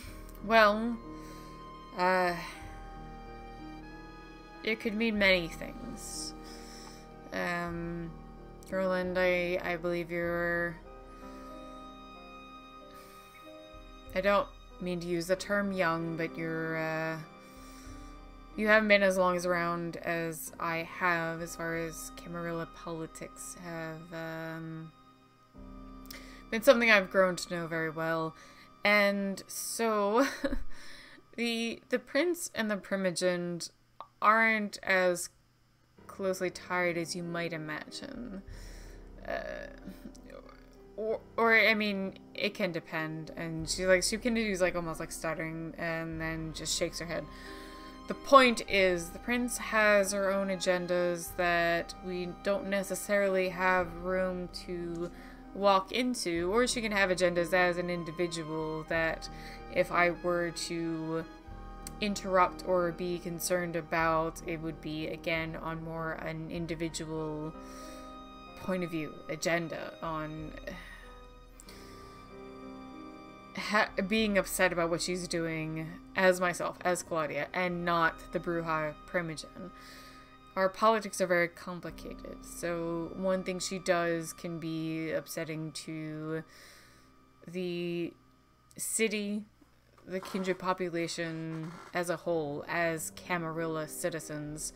On the other hand, something she does could just be something that pisses me the fuck off, and I have to deal with it on my own terms, but also not let it leak into the politics that could bring out all of the other kindred that might side with her, either personally or as prince. There are a spider webs of a number of reasons why I should not be concerned about what she's doing, as well as be concerned with what she's doing. It is very complicated, and I'm afraid that every single thing I learn about this, every single thing that pisses me off about all of this, leads to 20 more decisions that have to be balanced and coordinated and calculated at every single turn.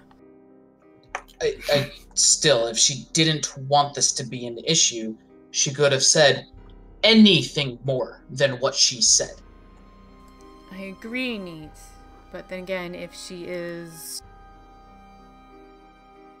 this is something she's hiding with her position, with her backup, with her even personal clout, I still have to be careful. I know I'm new to the whole city, but she's my prince, shouldn't she be trying to protect her, whatever you want to call it, her flock, her children, if we were to say it that way? Instead, she decides to line her pockets instead of helping us. Run the numbers. Irreplaceable.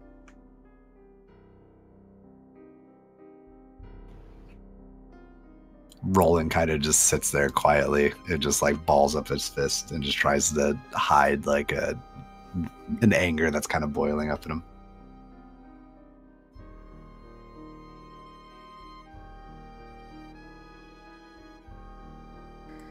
Claudia just puts her hand over her face and takes a moment. There's a lot here that needs to be sorted. More that can be dealt with tonight, but I'm glad to get more details and reports from all of you, honestly. You guys ever wonder if nipping at each other's heels all day is bad? Nipping at each other's heels. You know, like dogs fighting. You bite the heels in a circle. Trying to bring every single person down, but now you're all down. I thought the Sombra would have agreed with this entire idea that the eternal struggle, eternally calling the weak, that aren't we just making ourselves stronger? What? No, but like, Nate, the Sabbats don't fight like this. We don't kill Setites and kill our prince, and then kill another guy, and then like we have nobody, and then like another guy comes out of the west. We don't do that. We do it up front. You go to court, you kill the man, you take his blood, you take his soul, you win, goodbye. You're just all this bickering. I'm not saying you kill a man, you take his blood, you lose New York. It's all good. What are you saying? I'm taking New York?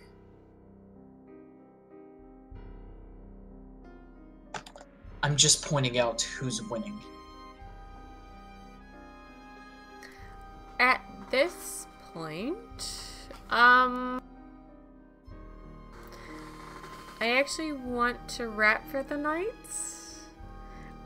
We wanted to go talk to our sires. No, but the thing is, like, I need to wrap by 1, and I actually want to give both you and Zabani far more than... I want to give you guys time for those scenes. And slight notice to our fans and viewers here is that next episode will probably be a wrap-up of, like, we're gonna do, like, a season finale kind of thing. Like, kind of wrap up our show just for a touch. We'll take a small break. No, I did play it earlier. But we'll take a small break from New York, just for, like, a few weeks. Let everyone, take a little break. We're gonna do also, like, a wrap-up video. So it'll have everything that happened over the last 90, 100 hours of this game to catch up anyone who's new or missed episodes, that sort of thing. But yeah, I would like to end here, not to cut off Zabani or Elvish, but I actually want to give you guys that scene. I want to give that scene more time. I don't want to rush it, and I gotta, you know, get off sooner than later, so I want to, we'll start with you. It's still the end. It's still the end of Saturday night. So we're going to start with you guys next week. And that'll be kind of the start of our wrap up for a full season of New York by Night. But in the meantime, I want to thank everybody who has watched, especially those who have been there from the beginning. You guys are the best. Everyone who followed tonight, thank you very much. Love you guys. Check us out on Fridays for our Anarch game. If you haven't caught it yet, the video should be up on our YouTube, which the link is down below. And then on Monday, we have our new Hunter game as well. It should be episode 4, yeah, I was about to say. I was like, yeah, no, it's episode 4. So yeah, check that out as well. And we will, within the next month or so, have other games as well Once Hunter and Anarch wrap up, we're looking at a mix of things. Not gonna say what yet, but definitely different World of Darkness splats. We've got a D&D game in the works. Yeah. You said you weren't gonna say anything. No, I didn't say when. Literally, the PR manager in me is like crying as she keeps talking. Alright, the D&D game's happening, unless Bonnie, like, something horrible happens. Things are happening, shush! Things will continue to happen at undisclosed dates when people don't know about them and we have nothing to give you. So, stuff's going on. We'll give you some more details tomorrow about the actual season end. Alright, last bit, Discord link is also down below. YouTube links are down below. Check them out. Check out Elvish tomorrow night at 9:30 p.m. EST on her channel. You can just click her name even to follow her channel. Link is below as well. And she does RPG illustration. She's done my banner, all of our character art you've seen here. Super awesome artist. You can ask her to do stuff, or she'll do stuff for our game if you just want to check out what she's going to do. Awesome lady. Koznark is a variety streamer, does mix of video games throughout the week, usually evening times, and definitely on Saturdays he does his horror streaming. Super awesome, super fun. Anyway, I think that about wraps it up, unless I missed something. Nope. Yep. Alright, so love y'all, and we'll see you Friday at the soonest. Bye!